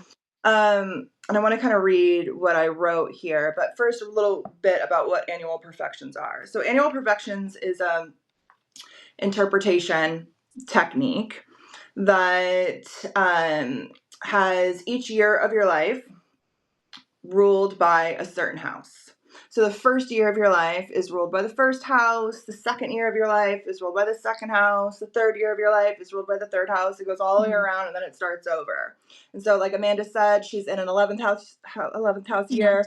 I'm in a third house year. Hi, podcast Yeah. communication, right? It makes a lot of sense. And I've definitely watched these play out for me, and I've watched these play Mhm. out for my clients. And in regards to like children's astrology, it's a really great way to kind of understand what stage of evolution your kid is in. And they're like painfully accurate for those first 13 years. So I'm just going to read this really quick. This is just something I wrote to my notes app. So annual perfections coincide perfectly with the coming into this world and the becoming of a person, like a fully grown person. From like 0 to 1 years old, this is a first house year. So this is that like spark of consciousness. The first house Yep. governs that like spark of self, that spark of consciousness, but it's not yet like fully manifested into its pure potential. Like the kid is pissing and shitting and eating. You know what I mean? Like it's not, can't even hold its head up, but it's that Hmm. like spark of consciousness that's like come in to this world, Yeah. right? From 1 to 2 years old, we're in that second house year. So this is them coming into their body, starting to explore the five senses. They're eating different foods, they're putting everything in their mouth, Yep. they're touching things, they're maybe even starting to like crawl, you know what I mean? Yeah. Coming into that body, realizing they have hands and feet and shit like Hmm. that. From 2 to 3 years old, Hmm. this is the third house year. So this is communication. Yep. They're Start to starting to talk. talk. Hmm. It is also the third house governs siblings. And maybe this might be the time that your parents have another kid. Yeah. That was right around the time You're my right. brother was born. It also governs early childhood education. And this is when early childhood education starts to begin. Preschool, we're like, hey, Hmm. let's learn our colors. Let's learn how to Exploring your local count. environment a little bit more. Yeah. A local environment. We're going to the park. We're doing things like that, right? From 3 to 4 years old, this is the fourth house. So this is a really pivotal year when it comes to connection and bonding with the mother or the primary caregiver. Also, some kids may experience some sort of childhood traumas around this time because the fourth house governs that. And they can easily happen around that age because it's a fourth house year. Um, it's a time that is associated with the home environment, family dynamics. This is a year that really shapes children's psychology from 3 to 4 years old. So knowing that as a parent can really help us, like make sure. And a lot of times it's because another kid was born, and then that kid's not getting enough Yep. I attention. was gonna say I can already see. I already know. Like with my third or my second, her fourth house year was really hard for her. Yeah, this was like right around the time I was like diagnosed, and they started medicating me. I was 4 years old. Jesus 4 to 5 years old, that's a fifth house. So they start exploring creativity. Yep. They're painting, they're drawing, they're going to school, they're learning how to make different things. They're starting to express the self a little bit more. They started leaning into hobbies and passions, like maybe they start Little League or they are whatever, all of the different little hobbies and passions kids have. That's 4 to 5 years old where we really see that start to come forth. And kids are like, I like this. You know what I Hmm. mean? Yep. And that's when they start to express themselves and be like, I don't like that. I don't like Yeah. pink. I like purple. Yeah. You know what I mean? Um, from 5 to 6, this is a sixth house year. They start stepping into responsibility, Hmm. implementing daily routines. It's like, all right, you're going to get yourself dressed now. You're going to go brush your teeth. It's time to brush your teeth. You know what I mean? Put your shoes on. You Hmm. need to do this for yourself. We got a little chart, whatever it is. The sixth house has a lot to do with responsibility, daily routines, chores, duties at this time. Giving kids duties at this time would be really beneficial in helping them to become autonomous, Yeah. right? And that's from like 5 to 6 years old. They're going to school. They have to get themselves to class, to recess. They have to go to the bathroom themselves, little things like that. From 6 to 7, this is the seventh house year. So interpersonal relationships start to shape the individual. Relationships with a teacher, relationships with kids at school. You know what I mean? The outer world as opposed to just the family. When we come out into the Yep. seventh house, we come out into the outer world and we come out of the realm of just the family. Um, the kid is what I write here. The outer world is the water and the kid is the sponge. The company both the parents and the child keep at this time will shape their relationship dynamics. And so the relationship dynamic between the parents becomes really important around 6 and 7. That's when the kids Yeah. start to remember shit. All right. Like that's what will be in their memory.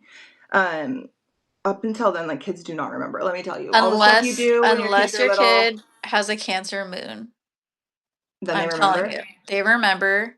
My son remembers everything. My He kids don't tells me remember stuff. shit.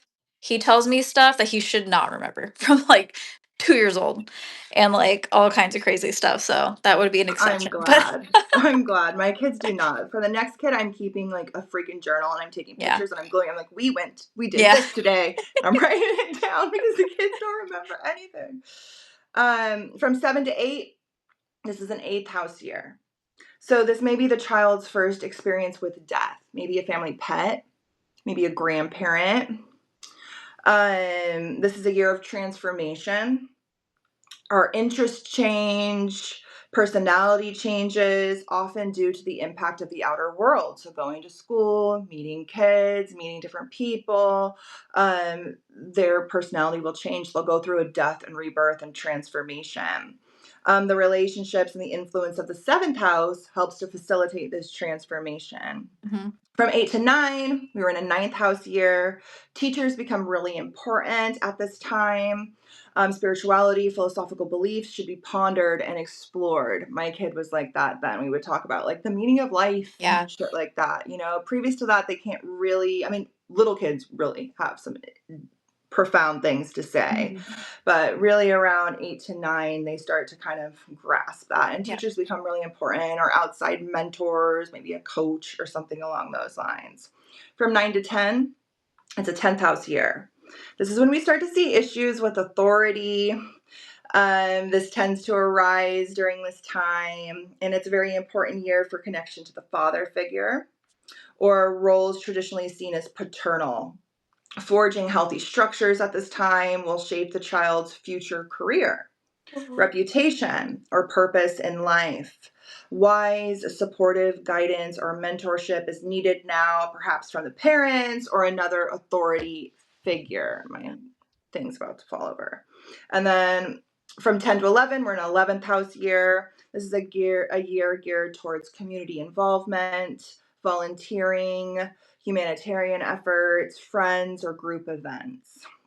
And then from 11 to 12, it's a 12th house year. This is the end, but it's also the Yeah. beginning. Yeah. It's a very spiritual year, a year of dreams, of fantasy books. My kid got really into fantasy books at that time. I mean, she'd always been into it, but she became obsessed during that time and started writing her own. But dreams, fantasy books are a must. Imagination, music, art.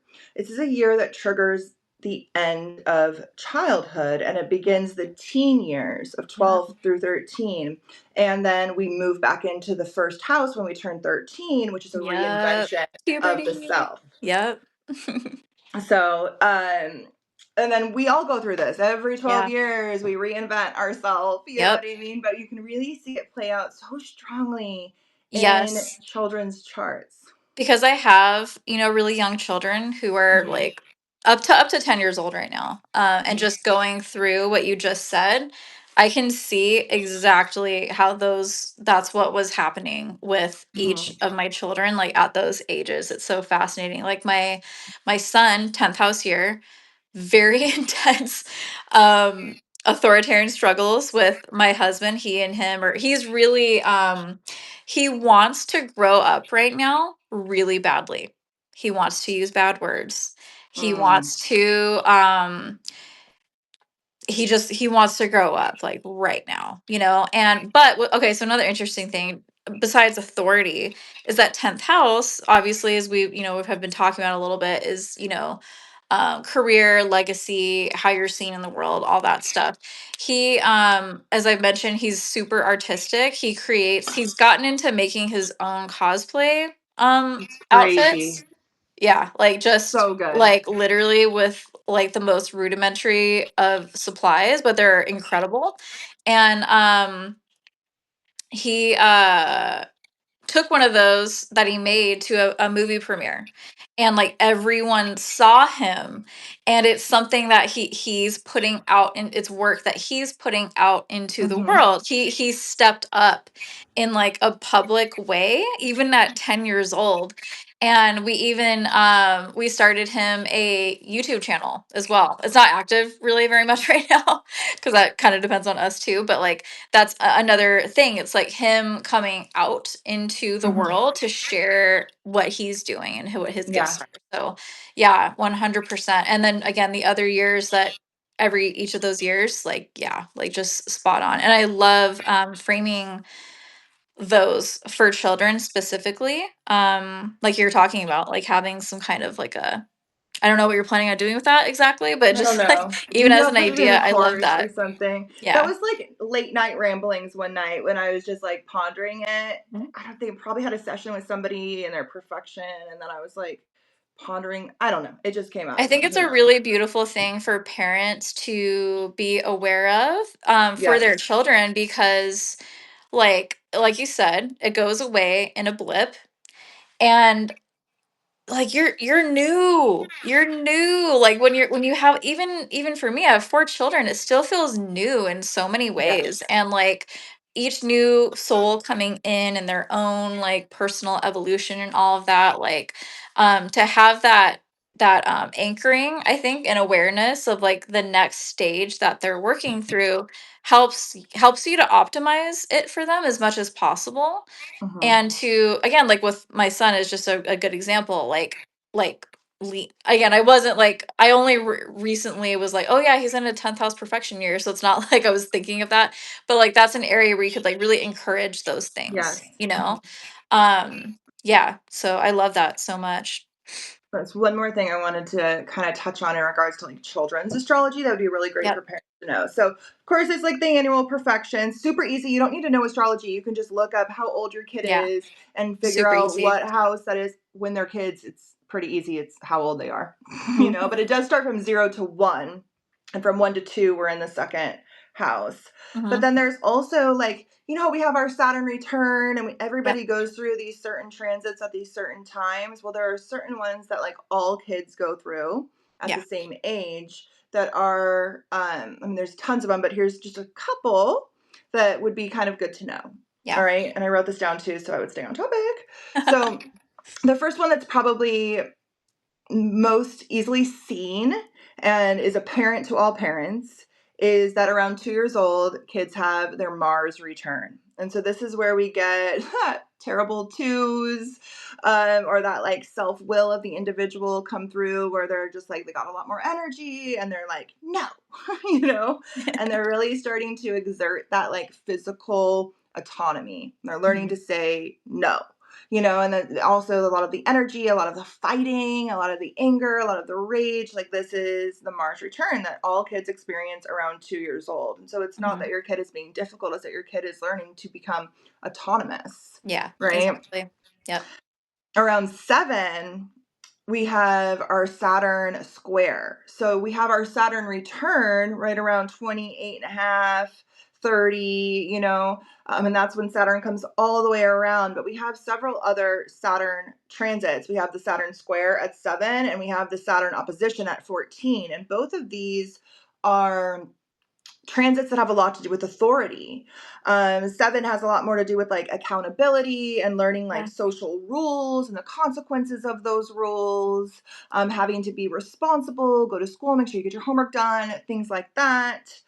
At 14, we have the Saturn Yeah. opposition, which is that rebellious stage, Yep. right? So they're rebelling, they're testing structures of authority. My kid Yeah. right now, she's 14. She like really wants to dye her hair purple, and her dad, like just the ends, Yeah. and her dad is like not for it, but like we had to fight really hard, and we Mhm. won today.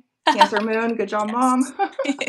I'm like, just the ends. If she doesn't like it, she can cut it Yeah. off. You know what I mean? But this is her opposition to authority. She's like, Mhm. listen, I want to do something Yeah. drastic, and that's Yeah, happens and at 14. you know that about her, that she's going Yeah. through this right now. So you're like, I oh, you gotta gotta let have it. her do this So right that's now. what I'm like, you better let her do it, Yeah. or when she gets older, she's gonna do something fucking drastic. Let her Yes. have the little wins. Yes. The little Exactly. wins. Yeah. At 9 years old, we have the nodal opposition. So we have our nodal return when we turn 18. And at 9 years old, we have the nodal opposition. So a lot of times this is, um, astrology says it's like when you start to look at your parents more as humans, and you start to depend on them maybe a little bit less, and you start to become more of yourself and following your own path, because the nodes Mhm. have a lot to do with your like fated destined path. Yeah. And then at 18, when we have the nodal return, this is when we quote leave the nest. My kids will not be leaving because I mean it's you can't afford to, but you start to go out into the world. You go to college, you go and get a job, you know what I mean? This is your first steps towards your mission Mhm. or your purpose. And the nodal opposition when you turn 9, that's when you start to envision what that Yeah. is. Before 9, I feel like kids don't really know what they want to do, but after 9, they start to know what they like, what they want, and that would be a Mhm. really great time to start fostering that within your kids. Yeah. I have one kid she's an artist and she paints beautiful pet paintings. We've started that business for her. But what she ultimately wants to do is own a cat cafe. And Okay. so she wants to like own a cat cafe with her paintings on Yeah. the wall, and she That's wants so to cool. help with the foster kittens and cats and like help find them homes. And we've been really starting to kind of like foster that for her in Yeah. that direction. We work with animal rescues. We got cats so that we could So cool. learn all their ailments, which, my God, we got the sickest freaking cats with so many different ailments. It's been a lesson after lesson. And then my other daughter, she wants to write fantasy books. And so it's like helping Yeah. her consume all of them and write all of them. She's been telling stories since she was a little kid really well, too. And then Mhm. the last major transit that I would want to talk about would be the Jupiter return. We have a Jupiter return every 12 years, but the first Mhm. one we have is right around the time we turn 12. And this is where kids go into puberty and they Mhm. literally start to expand their Yeah. bodies, you know what I Yep. mean, into an adult. Jupiter is all about expansion, and a lot of times it is an expansion of like our physical body, but then also our worldview, our ethics, and all of those things. And so those Mhm. are some of the like milestone transits. Yeah. One thing I'd like to add, it's not the thing is this isn't like a something you can like rely on. It's not like a transit we all go through, but Yeah. Chiron, like knowing your Chiron. Chiron degree is Yes. really important. I don't like Robert Phoenix as far as I'm aware. That's what I learned it from Heather, who learned it from Robert Phoenix, that the degree of your Chiron can give you a lot of information about when your Chiron wound like occurred. And so that's, it's only up to, of course, the 30 degree or 29 degrees. So And sometimes it can generally. be, from what I've seen with my clients, is not, and myself, it's not Mhm. necessarily the time. For some clients, it is the year that they got that wound, but for some of Mhm. us, it's the year that we became like aware of it or started healing it. Because like my Chiron's Right. at 28 degrees, Exactly. Yeah. and So that's when I that's an started to be interesting like, point. Mhm. no, everything they told me when I was a kid is a lie, and I started to 100%. work through that.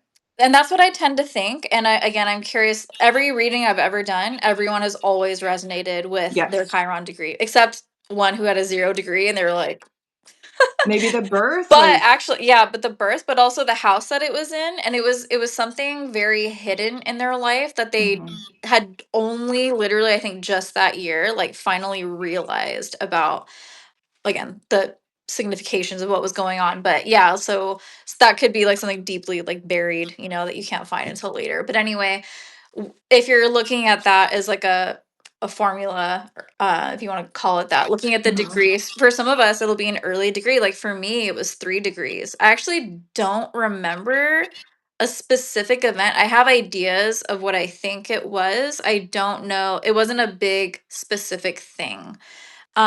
But I can see where the themes associated with my Chiron like would have been around that time. And of course, like that particular placement like evolves throughout your life, and Yes. you see the themes of that. But I think that's something interesting to look at and be aware of with your kids. So like for my kids, like I'm not like afraid, but I'm like all of my Chiron moons for my kids are like upcoming. And so I'm just like aware. I have it in the back of my head. And and who knows what's gonna happen exactly, but it could be, yeah, something that again I can really help them with Mhm. Yeah. navigating at the time and of course later. But another thing I'd like to say too is like just about the whole astrology bringing consciousness, into your life is like the things we say, like the terrible twos, it's like, no, Yes. that's your Mars Mm-mm. return. Like, Yes. don't call it that. That's not just some shitty accidental thing that Yes. happens to 2-year-olds. Like this is, yeah, just as you said, it's the time where they're first experiencing their own willpower, Mhm. in their life. And so there's all of these transits that you just went through are really incredible milestones that we Yes. have a cultural um that we culturally even have a name for, Yep. that can be like really oh my god, losing my words right now, but just like talking shit on it, basically, and Yeah. looking less of it when it's not, it's an important developmental And thing. I feel like our perception Yeah. creates our reality. And if we look at that as like terrible twos, we're looking at our kid as like, you're terrible right now. I Yeah. don't like this. This is bad. 100%. And they feel that. But if we Yeah. feel it like, oh, look at them Wow, coming you into actually their let them will. explore, during that Yeah. time, or like, yeah. Like when I have a Leo stellium Mhm. daughter, Leo sun, Leo moon, like Mhm. she's very vocal, and like we will butt heads sometimes, but we also like we're super connected, you know what I mean? But Yeah. we butt heads sometimes, and I have to tell myself like this is gonna do her well in the world. She's gonna Yeah. be able to tell that Yes. shitty fucking man Yeah. no. You know Yeah. what I mean? I'm more worried about my Virgo daughter Yeah. who kind of shrinks, you know what I mean? Mhm. And I'm like, take up some space. I'm like always Yeah. telling her, like, say what's on your mind. Like, don't Yeah. mutter it under your breath. Like, but say the thing, Mhm. you know? Yeah, and But you can yeah, see again definitely. like what you need to individually give that child. Yeah. Like, because Hmm. yeah, each of your kids are gonna have something different that you can teach them about. So that's why, like, again, as I said a million times, I love it so much because I think in families there's a tendency to do like a blanket, like set of like rules or whatever, your own family culture that Hmm. like some kid that you might have might really, really not resonate with that. Yeah. It might be like the worst thing for them. And so I admit like it's a lot to juggle, like to think about for each kid and like even be aware of like their transits and all this stuff when you're trying to think of it for even yourself. It's a lot to put together, but Hmm. you do get way more intuitive with it the more that you do understand these Yeah. pieces. And there are just some more major things like these milestones that you mentioned that are really important to know about. And like oh, I have it written down actually. Like just certain like a few placements in their chart that you can look at that are like really helpful. And it's not like an exhaustive list, but like Yeah. Read it to us. And then obviously, I'll do these book recommendations that will help too. yeah, like sorry, I'm like going through my notes. Moon sign, obviously. Well, the big Obviously. three, of course, sun, moon, ascendant is huge. Um, The ascendant has a lot to do with that child and how they view the reality. The yeah. sun has a lot to do with the father, and the moon has a lot to do with Hmm. the mother. Hmm. Exactly. Yes. So looking at their fourth house, where the the family, the lineage, all that, where that's what's going on there. Fifth house, what it is they love to do, what Hmm. they enjoy, what their hobbies are, what actually like creatively like lights them up. Do they have challenge, accessing those things? Anyway, fifth house, sixth house, what do they need for their own like daily like routines? Like do you need to work with certain kids on their hygiene or whatever more than others, or Yeah. what do they need that's really going to help them like connect with their day-to-day life? Some of them like one of my daughters, two of my daughters actually, they have Neptune in the sixth house. Like they're going to struggle with their routines, but they Hmm. also have a lot of potential for like creating a sacred space out of their daily reality, so it's like again it once again depends on the chart, but like And I so feel sixth like it's house. going to be very spiritual for them. Like Yeah. they're going to be Hmm. like us, tied to the moon Yeah. phases or this or that. Or like Mhm. even a lot of like the hygiene products I use Yep. are like fucking potions. You know what I mean? I'm Yeah. like putting on sacred oils and like it makes it Yep. fun. It's not just like 100%. deodorant so you don't stink, but it's like, smelly things that have purposes to them, intentions Mhm. behind them. I feel like they're going to dig that. Yeah. So, yeah, 100%. And then, okay, so their Mercury, how, and well, Mercury, whichever house it's in, like how they communicate, And like my also the third. baby. Yes. And third house, third house. So Mhm. what's going on in their third house? Where's their third house ruler? How do they learn?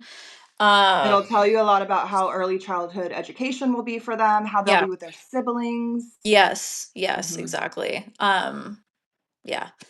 Sorry, I think about my 10-year-old. He's got an Aries third house and he's got Uranus there and he's so intense. He's so intense. Girl, mine Um is Scorpio, and I got Mercury and Pluto there. yeah. And the dynamic between me and my siblings was Yeah. like were we gonna kill each other? Like, I would Yeah. literally chase them with a knife. Like, it was crazy in Yeah. our house. Me and my sister laugh about it now, but like, Yeah, it but was at the not. time, yeah, yeah, Yeah. exactly. Again, there's so many things, but what else would I say offhand? They're Mars, like how they channel their physical energy. And again, first and sixth house are also interesting for Yeah. learning how like their body and again daily routines and physical exercise what they need as Even like an health. outlet for them, their health. Mhm. What child might struggle more with health than another, Yep. there's again so many things. And then getting into like asteroids, even like the Ceres placement, I feel like Mhm. is absolutely massive. Seeing what they really need to feel nurtured by you. On top of the moon, like I Yeah. like adding that extra piece onto Mhm. the moon to see what it is that they really individually need to feel Yep. nurtured. Because the moon, that is part of what the moon does. Like your moon is your emotional foundation.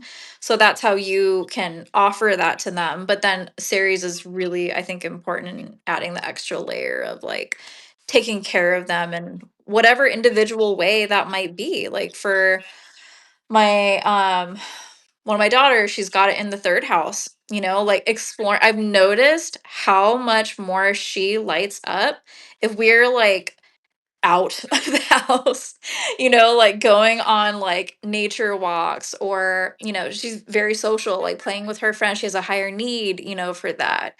um my son, he has it in the first house. He really really needs that, like you encouragement, like you are amazing for who you are, like I Mhm. really celebrate you for what Yeah. the things that you do, with his creativity stuff. I'm always pumping him up like in that way. So those are just a few things that you can look at to help.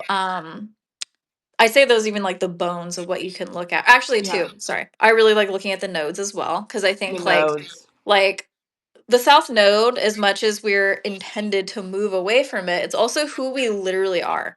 Like When I don't we believe are our we're South Nodes. And I don't yeah, we're believe not we're really meant to supposed to like completely, or sorry, go ahead. I don't believe that we are meant to move away from the South Node. Yeah. What I always tell my clients is that you cannot. Yeah, you can't. North Yeah. Node, your North Node is what you need to strive to for your soul Yeah. to evolve. But your Yeah. South Node is what you've mastered, and you're meant to use that in order to Hmm. strive towards your North Exactly. Node. But you're not And supposed let to go of the linger there. toxic stuff. Exactly. Like Mhm. for me, fourth house, obviously, home and family is something that came natural to me. I have a very hard time being out in the public. I go Mhm. on hermitages like all the time. Like Me even too. being here with you is like a big deal. So it's like you have to look at these things with your children as well. And I think it's a way that we can like push in small ways, like I'm trying to think of an example. Like, well, okay, my son, like I said, third house, he's also got his south node there, Aries. He's very intense and Mhm. domineering, and he needs to learn how to fucking cooperate with Libra, So it's like, I already know right now, looking at that is a constant What battle. house is the North Node in? Ninth.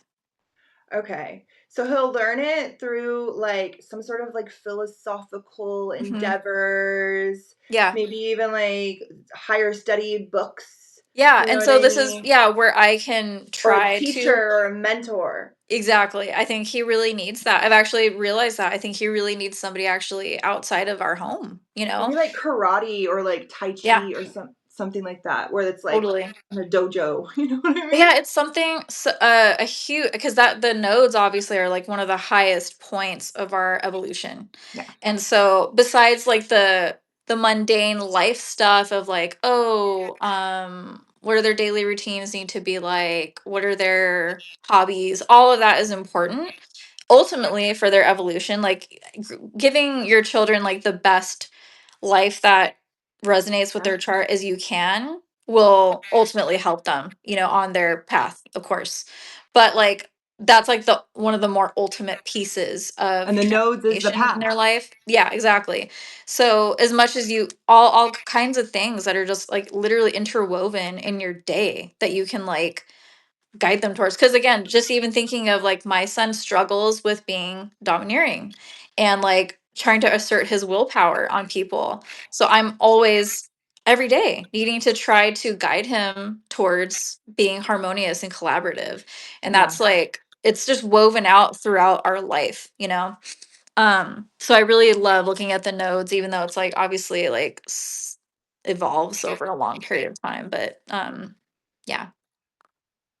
So insightful. I love, like, you guys, the whole reason this podcast exists is because of the voice notes me and her would send back and forth with each other. And I'm like, this needs to be on the internet. Like, oh I my was like, gosh. I was like, should we transcribe or like, Yeah, I was like, how are we going to get this out into the world? yeah, Okay, out of the so voice notes into the podcast. Yeah. Into Amanda the has world. talked a lot about how you can look at certain parts of your kids' charts to be able to understand them. And for those of you who would like a frame of reference to do that, these are some books that will help you. These are my go-to books for family astrology or child astrology. All right. The OG Robert Hand. All right. Robert Hand, we know him best for his Planets in Transit, which is like the astrologer's Bible. It is a massive book that maps out all of the transits of that could possibly happen in your chart. If you don't have that book, everybody needs that book. But he also has this book called Planets in Youth. Do you have this, Oh Amanda? yes, you know what? I just got that book like 2 weeks ago. Okay. So it's Planets in Youth. It's really good. Again, massive book. Every point in a chart, a child's chart that you could possibly look at is in this, but it's written through the lens of childhood. All right. Yeah. So when you're talking about your Mars, it's like how a kid's Mars would show up, how a Yep. kid's moon or sun or whatever. It also has a whole part in the beginning that talks a lot to parents, like how to use this as a parenting tool. Like if you are a parent and you would like to understand your child's chart, like this is the book. Everybody needs like all of Robert Hand's books. All right. I would get Planets in Youth. I would also, if you don't have planets in transit, get that. So, like, let's say, oh, look, Pluto is conjunct my kid's sun. What does that mean? Well, you would look Mhm. up in planets in transit, Pluto conjunct sun, and you'd read Mhm. about it. You know what I mean? It tells you everything. That every astrologer has that book. Every astrologer, and it's a really great way to start to follow along with your astrology. Making composite charts. So each of us has a composite chart with another person. We see it most commonly in like romantic relationships where two charts are composited together and it's a chart made from the midpoints of the two charts. So like I am a Libra sun, Eddie is a Gemini sun, and our midpoint is in Leo. And so our sun in our composite chart is in Leo, and then it's the same thing between all the other planets. And then looking at that composite chart gives you, and you don't need to make it yourself, astrology software, Luna software, which I'm an affiliate with. There's a link in my bio over on Instagram that will save you some money. It's a little subscription. I think it's like $5 or $7 a month. And you just put the two charts, click them, and then say composite, and it makes a composite chart. And so you can make one for each person in the family, you and each person in the family, to kind of understand the dynamic. And Robert Hand has a book called, I can't pull them all out because there's Yeah. books sitting on top of them, but Planets in Composite. So Planets in Youth, really great for understanding your kids' chart. Planets in Composite for understanding your two charts together. And again, it's like an encyclopedia. You just look it up and write it down. Really great for learning. Every astrologer has these books, and we pull them more often than we like to admit. You know what I mean? Like I am pulling planets in transit left and fucking right. It is the Bible for It's a astrologers. lot So to planets in youth, remember. planets in transit. Yeah, it's a lot to remember, and it helps. It sparks things when you Yeah. read other people's interpretations. Um, Synastry as well. So how your chart aspects the chart of your child or your romantic partner or anybody in your life, whether your Venuses are square each other or sextile each other, where how certain things are aspected. A book for diving into aspects is Planets and Aspects. This is by E.W. Neville. Um, Full disclosure, I have not explored this book this much. It's a new one to me. As you can see, it's like there's nothing sticking Fresh. out. There's no highlighting. I haven't read it if it's not highlighted, but I recently got this one to have something on synastry Synastry is kind of self-explanatory if you know aspects in general, Yeah. but this would be a great frame of reference if you are not familiar with aspects. There's also a book called Planets in Aspect, which is not by Robert Hand. It's by a different Robert. Yeah, I know I got confused at first, but it's a different Robert Robert. I don't know how to say his last name. I'm going to spell it. Pelletier, I Pelletier. think.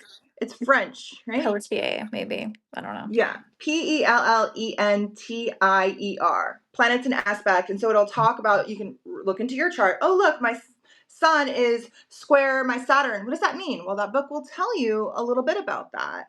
And then that can also help you to kind of understand the dynamics between your chart and your loved one's chart.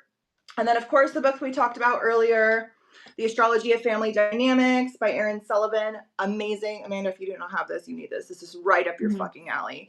And what's so good is that a good astrology book has case studies, and this one of course has case studies, and so it takes you through the charts of, you know, somebody who was adopted, somebody who had autism, somebody who had like all of these different family dynamics, and how it shows up in the chart, how it shows up in the family, the different patternings we see in family lines until they get to a person and that person works through it.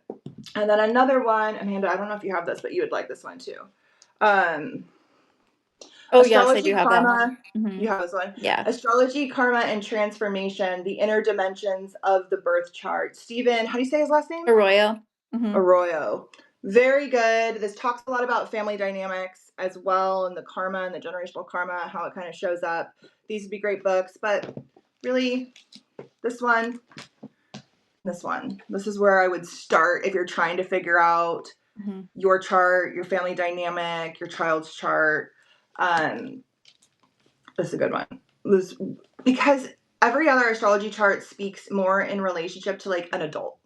How would show up an adult's life. Totally. And for children, it's so different. There's also, if you are a practicing astrologer, and you have solar fire software, there are reports that I like to use, I give to my clients. They're generated, and it's part of the solar fire software, but they're add-ons. It's the solar writer program, and there is a synastry report where you can put into charts, and it gives you a little bit of breakdown of the synastry. It's a really great starting point for reading charts because you don't have to do a lot of the work.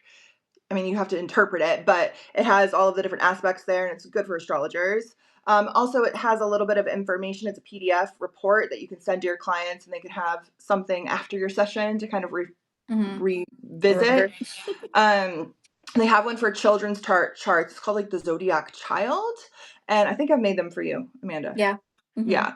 And I always add it to a session. It's, you know what I mean? Because I don't make it, but I always make sure I tell people I didn't write this. Okay. I didn't write this. It's free. I'm just giving it to you. But you can buy these add-ons, and those help a lot. The synastry or the Zodiac Child. There's other ones too, but those ones are really great. But one book I'd add, you know, it's funny for, again, my interest in all of this. I haven't read a whole lot of like child, like youth, like books. Like it's mainly been like you're when living with your you case studies right now. yeah, exactly. And because that's the thing is like when you know astrology, like I do, like you do, you don't necessarily need that. No. So, but yeah, for anyone who's like really interested in specifically for children, I think those are amazing resources. And I have a couple books that I do like. But I just to add about the nodal stuff, like I was talking, the nodes, I really love Stephen Forrest's Yesterday's Sky. It's a really great breakdown of the nodes that I think is very his writing's very digestible. And again, even if it's has of course some adult themes, I think it's like very applicable to children still. And you can already see it, how it's like going to take shape later. I have to write that down. Hold on. Stephen Forrest. I have a lot of his books, but I don't have that one. Yesterday's Sky? Okay. Like I need more books. Oh my god. Yesterday's. Man, my Jupiter went through my ninth I from went my crazy. sun. I went fucking crazy.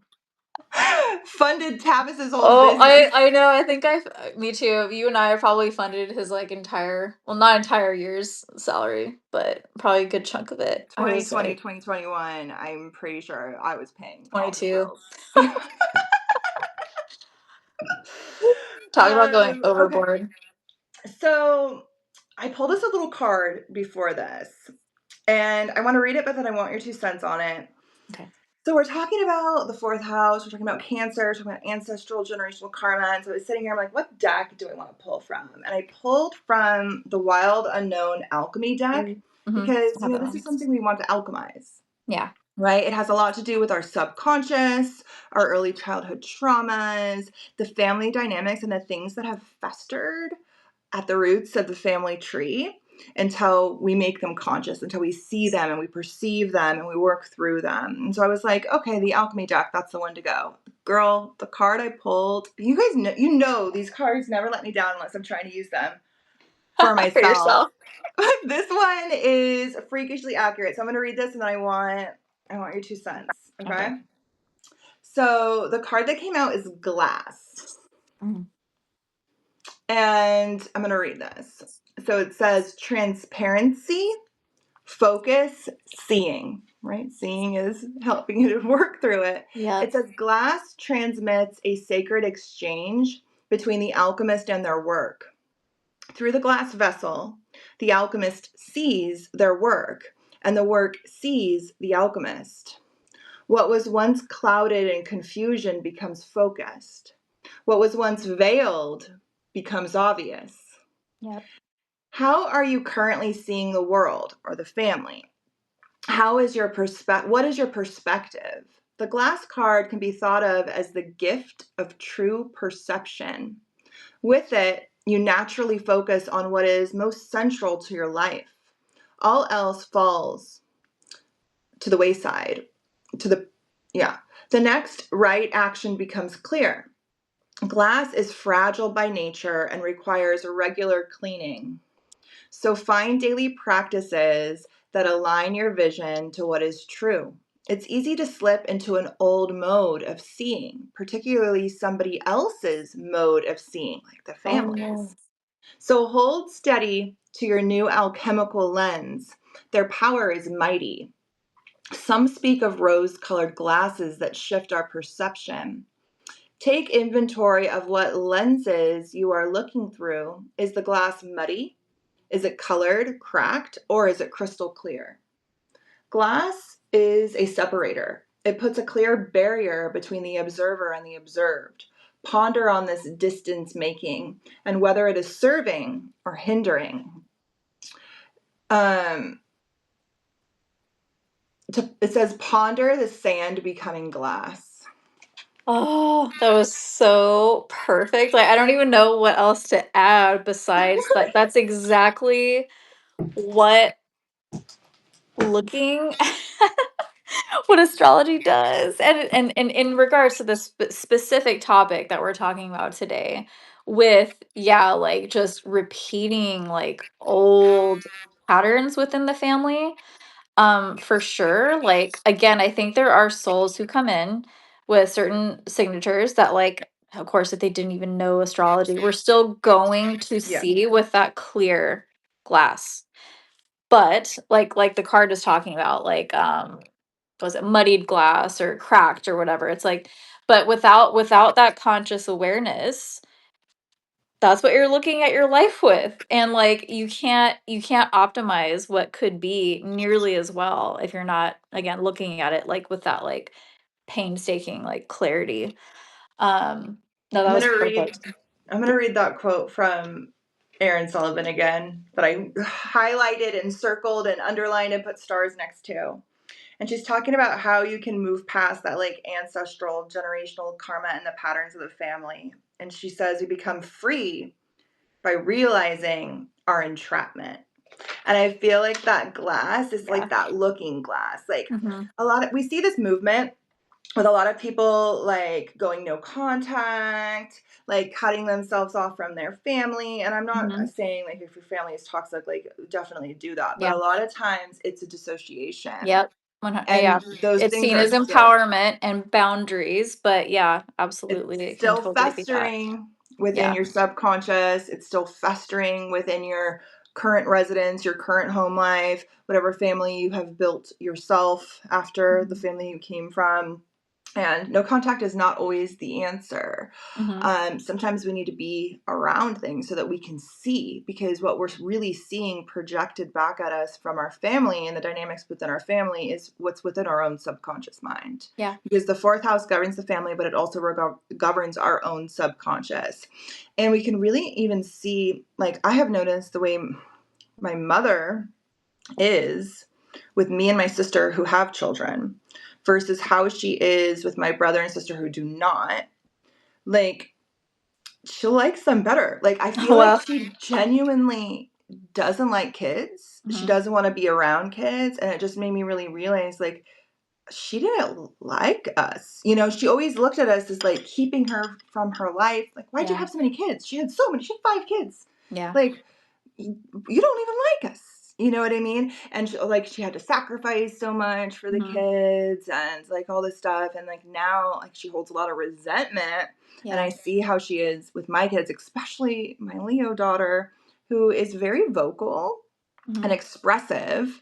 And my mom can't like backhand her or all the stuff she would do to me, and so she has to like sit there and let my kid say things to her, well, usually in defense of me, Yeah. and I'm just like, yeah, I get it, girl. Oh, that's amazing. I But love I that so much. Yeah. definitely, by being around your parents, you don't need to do it all the time, obviously. I can't. I need small doses. But in being around them, it really does help you to even see what your childhood was like and Mhm. what the dynamics that are within you, because your mother and father are within you. Yeah. They are there. Like Mhm. Freud was a little bit on to something. He's a fucking freak and a freaking weirdo. Yeah. But he's definitely onto something. Like, you do end up like dating people who are Mhm. very similar Oh, to yeah. the parent that is the opposite sex of you. Like, Yep. Eddie's very similar to my father in a lot of ways. Yep.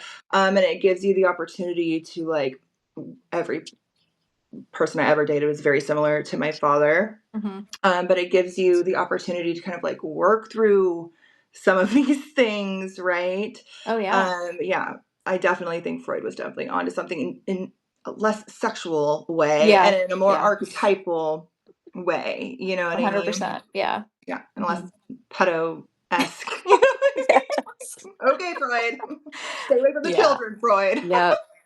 Yeah. I But fully yeah. agree. All right, lovely. This was amazing. I knew it'd be amazing. I love you so That was much. Is so there much anything else fun. you want to Oh add? god.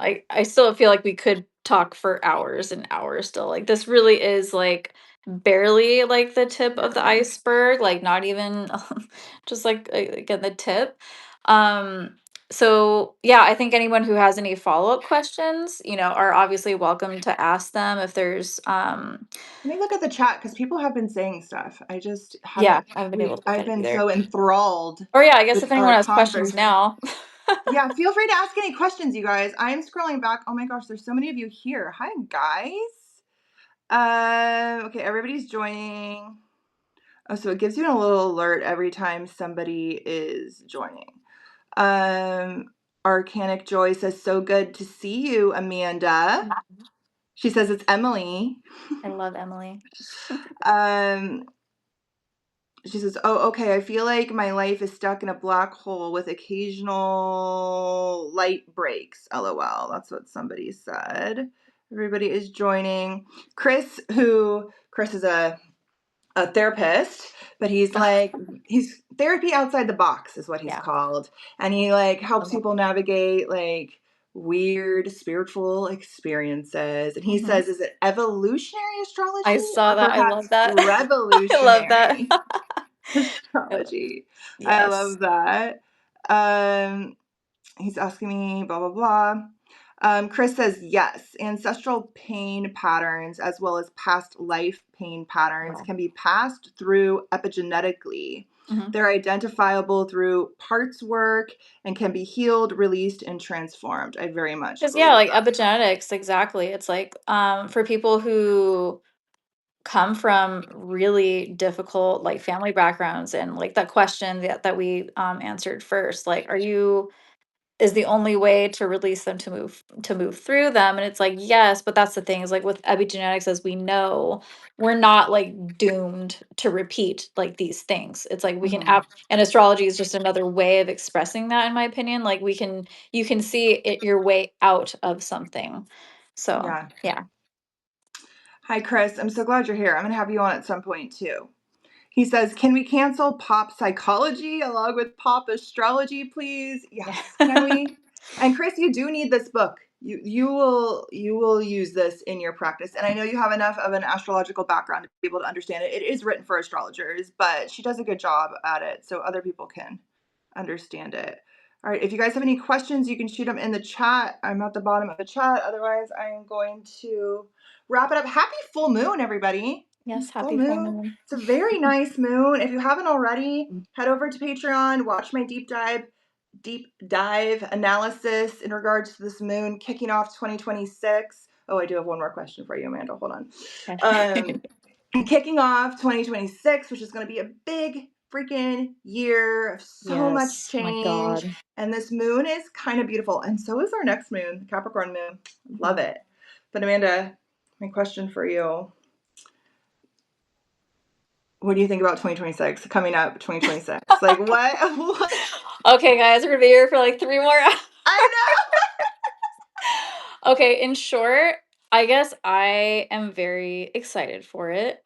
I think that basically from 2025, really up until now, honestly, with the Saturn Neptune upcoming conjunction, and like Uranus moving, these like shifts that we're going to be going through this year, I think that it has been really brutal for everyone. And like 2025 like was a really tough year, I think, like across the board for people. And I think the reason is that like um we've been stuck in this like water, this like sludge like for a long time. And like the disillusionment, like the lifting of like I think we've seen very clearly like all the ways in the world and in our personal life we've been like living under a spell. This whole Yeah. Pisces, like it is we've really been through it. I feel like in that regard. And now we're getting out of like this place where I feel like we've felt like we can't move.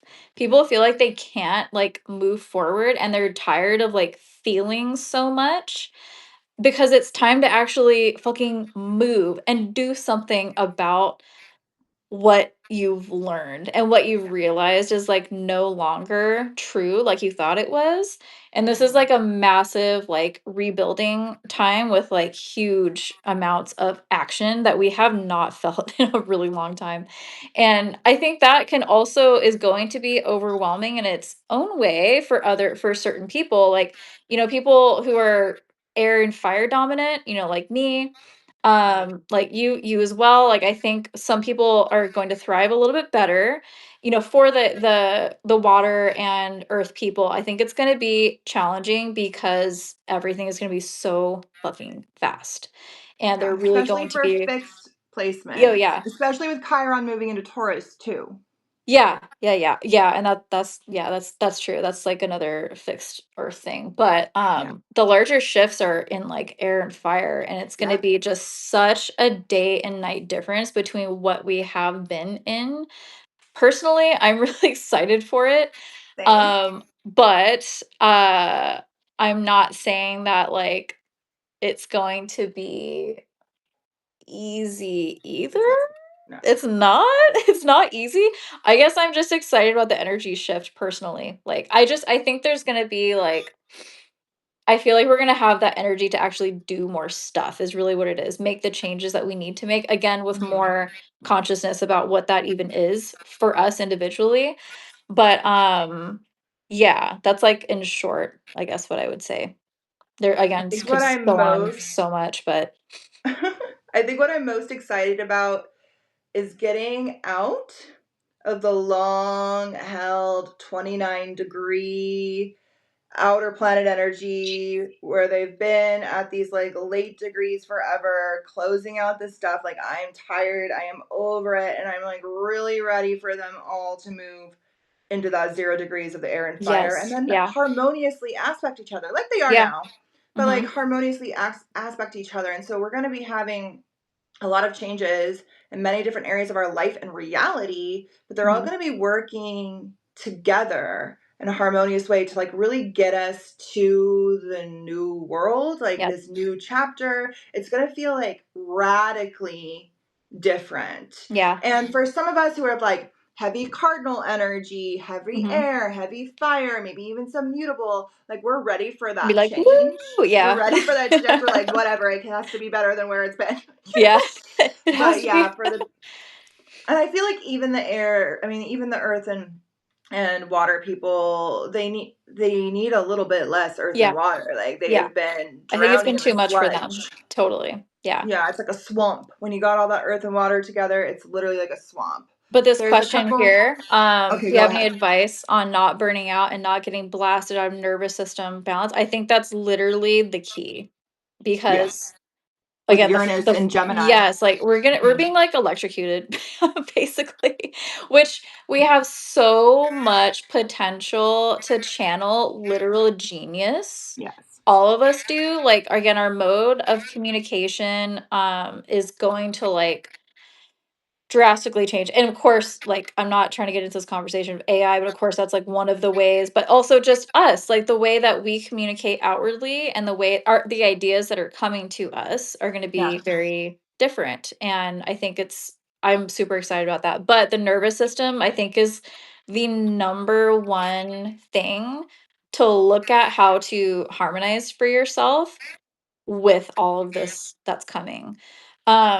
So I'm not a medical astrologer, like, I don't have, like, all of these tools. Funnily enough, okay, we both love Heather Eland, Astrology with Heather. She actually does have a workshop specifically about the nervous system that's coming, later this month. I would, like, totally recommend taking that, because, yeah, our daily practices that we do, our 6th house stuff is going to be freaking massive. Yeah, like again, like it's like a lot to get into with nervous system. Like Mercury is super important, our Mars, all this stuff. But like those signatures that work for you is like really what you need to look at. I think with Make that Uranus and offering. Gemini, it's going to be, and I have an article here on Substack. If you have not read my Uranus and Gemini article, go read it. But I talk a lot about how it's going to be this like onslaught of like information. We already have been like doom scrolling for years, Yep. and it has done its damage. And people's like attention spans are just like not what they used to be. And with Uranus and Gemini, it's going to be even more erratic and unpredictable. And I feel like we have to be more conscious of that. Yep. I feel like we have to, and I'm seeing this like trend, which is so funny. I told the kids, I'm like, oh my gosh, we're on trend. And they're like, what? I was like, yeah, Oh apparently the new yeah. thing in 2026 is going analog. Everybody is Hmm. buying DVDs, which we never stopped doing. Yep. Everybody's buying an iPod. My kids have iPods, they don't have Hmm. phones. Everybody's going back to reading books and Yep. buying magazines, like all the stuff that we have always Hmm. done. Yeah. And I think that this is in response to Uranus and Gemini Yep. and the amount of information that is coming. But like Gemini is not depth, it's not Yes, substance. It's a little bit exactly. of this, a little bit of that, a little bit of that. It's a little bit of Hmm. surface level of everything. And I feel like we have to be really proactive when it comes to saving our Yep. attention span during this Yeah. time, getting into the body, getting into the world, the physical, material world, Yep. going out, getting off, unplugging. Hmm. You know what I mean? And doing things like this long form content that Yeah, is not I've seen this so polished. much more, and like these, I'm saying like these numbers haven't gone down; they've only gone We've up. kept everybody's So I attention think this that's whole time, thank Amanda. you. I thank you, but I think that's a perfect example. Is that yeah, people are looking for this again. They're wanting to yeah, they're wanting to develop the attention span that they have lost. And Yes. like and thinking I think about, a lot about the Pluto Uranus trine, and like that is totally going to speak to like massive technological advancement. Hmm. But it's also a very social, those are very Yes. social signs. And so we have this ability right now to create a different social system for Mhm. ourselves. And I think that is, I think we are going to go a lot back into the world to do that. I think like a lot of in-person events are going to become really, really popular. For And the good North reason, Node because we moving have into to have this Aquarius. balance. Yeah. Yeah.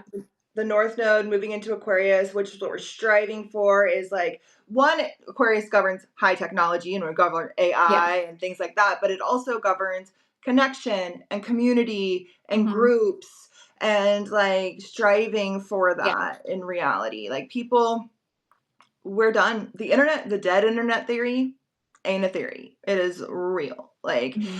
I've seen a lot of posts about how Instagram is giving dead mall vibes. Yeah. Yeah. It It is. is. It It's is. like all you see is ads Yeah. and like sales and it's just it has no substance, it has no depth, it has Hmm. no soul.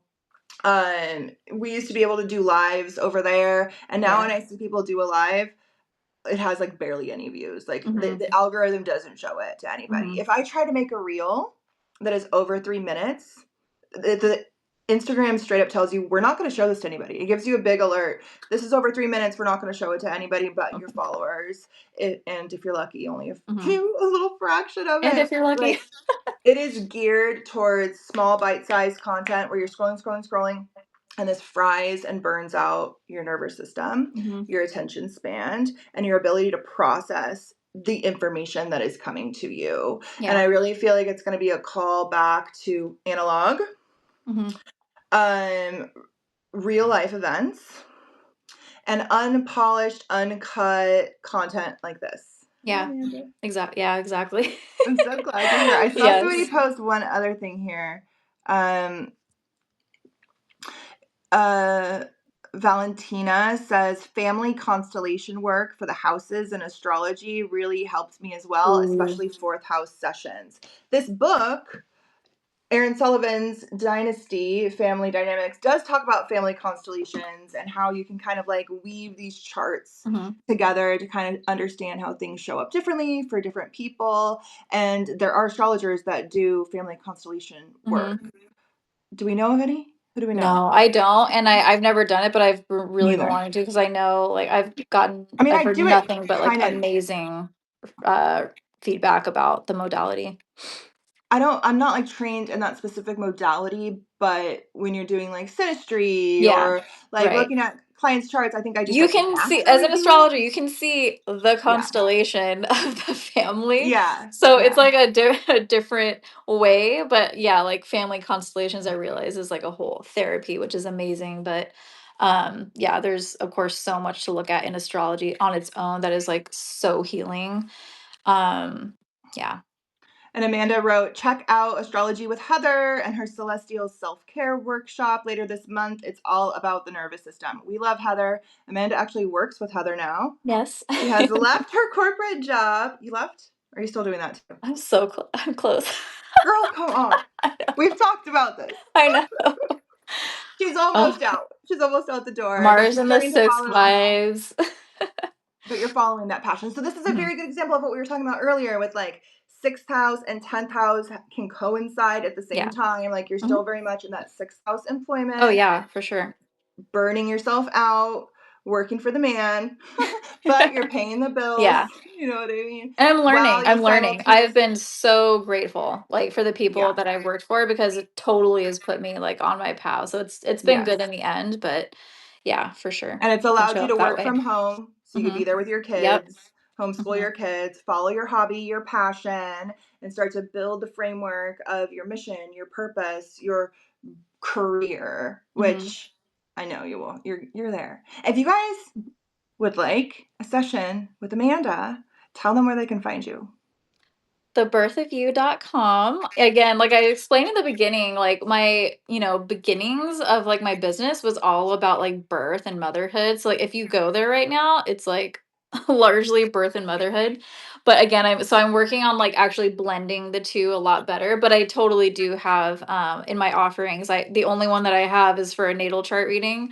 And Mhm. honestly, like as you know, like a natal chart reading could be like freaking anything. You can go into like so many different things. So it's not just like the bare bones natal chart, which of course I could do, but it's really like anything. I just need to add more offerings and stuff there. But yeah, I am available at thebirthofyou.com. I still think that name fits. Like It for does. astrology, it Yes. still fits. Yeah, I've been like, oh my God, do I need to A change my natal whole chart like business name? Yeah. is Cause literally the birth of you. It's the moment that you yeah, were born. Plus, through astrology, you can give birth to new versions of the you and new make these changes. versions. Yeah. It is So I was it like, is perfect. yes, it's still it still holds. I don't have to rebrand or whatever. Mm-mm. It's just a little bit different, now. But that's where you can find me. And yeah, we'll be adding more readings and such soon. But yeah, that's where I'm orienting nowadays. And thank you so much for having me. I'm so honored to be the first guest. I'm like, what? Not a question in my Again, like mind. It everyone was should always look. going to be I you. just want to show like I want to do like a screen share of our like messages and Instagram, and it would just go on for like miles. So It would. And it's so funny how very synchronistic this is because, like, I wanted to start this podcast. I start on the Sag moon, which is my natal moon. And then it was going to be like every moon after that, the new moons and the full moons. And the first one after a Sag moon is a Cancer full moon, which is, you are so perfect yeah, for that. And you were always going to be the first guest on here, regardless of what the moon and was. It this would have made moon it is work. on my IC, or it's like a tiny, tiny bit off, but yeah, it's like on my IC too. It's just so perfect. Like there was The nobody else synchronicities are in my crazy. mind. It was always going to be Amanda. Always. Thank you. Thank you. Happy Thank you, being here. everyone, so much. I'm like so proud of everyone for staying. I can't Except the people that believe came in later. Again, this is perfect. Like just what we said about moving into 2026. You guys are great. You're working on your attention spans, letting us ramble and talk about all this stuff for hours. I've never Yeah. done a live where the watcher number grew and then it didn't fall off. Yeah. Like they stayed the whole time. Like you guys have been so supportive of this podcast. I am in love with you all. If you could take a moment to maybe go over to Apple Podcasts or Spotify and download this will be up here in a couple seconds. Or I mean, actually, it takes a little while. Sometime later tonight. But the first episode is there. If you could go maybe download it. I think you have to listen to a little bit of it before you can rate it. It's like a minute. You only have to listen to it for like a minute. But if you could give it like 5 stars and maybe a comment over on the other platforms, that would be very nice. It is on Apple Podcasts, Spotify. I think it's called Pocket Podcasts. I don't know. Spotify, I mean, Substack does it all for me. It's Yeah. very nice. And Yeah. also over on YouTube. I can't figure out how to do it on YouTube podcasts because I keep getting this like weird glitch. But it's on like regular YouTube where you can watch the video, or the audio is on Apple Podcasts or Spotify. If you could go download it, save it as like one of your podcasts, and give me some stars. That would be amazing. And make sure you follow Amanda. Find her on Instagram. She has been in, some 12th house transits, so she hasn't really posted a lot lately, but those Mhm. are coming out into the first, and I have a feeling she's going to be more active over there. She's been coming out I'm of so her back. retreat. She's so back. So go follow her. It's the dot birth dot. Yeah. The birth of you with like dots in between. I had to Yeah, make it type it in there. complicated. And she has a Substack here too, which is linked to this. Follow her Substack. I have a feeling Which she's has gonna be. also been like long neglected that She'll I be back, will get to. Yeah. and you want to be here when she comes back Mhm. because this girl is wise, depth of information through real world experience. Although, I mean, she's devoured her fair share of books, but real world experience. So much wisdom to share. Follow her on Instagram. Follow her here on Substack. Go book a reading, especially if you're a mother, if you have children, if you're going through any of these thresholds of your life, or if you just are a person, you can you can go Well, and and book one same with with her. you, obviously. Same with you. You're incredible doing like such different like vein of astrology that well, maybe a couple of people are doing, but not really, not like you. Yeah, So with nobody's the like future. me. Yeah. Nobody's like me. Mhm. But yeah, there's definitely other like galactic astrologers. Um, yeah, Philip. We Yep. love Philip. Mm-hmm. Philip Sedgwick, Alex Miller. Yep. Those are some good ones. Maybe I'll have them on the That podcast. would be amazing. Please do that.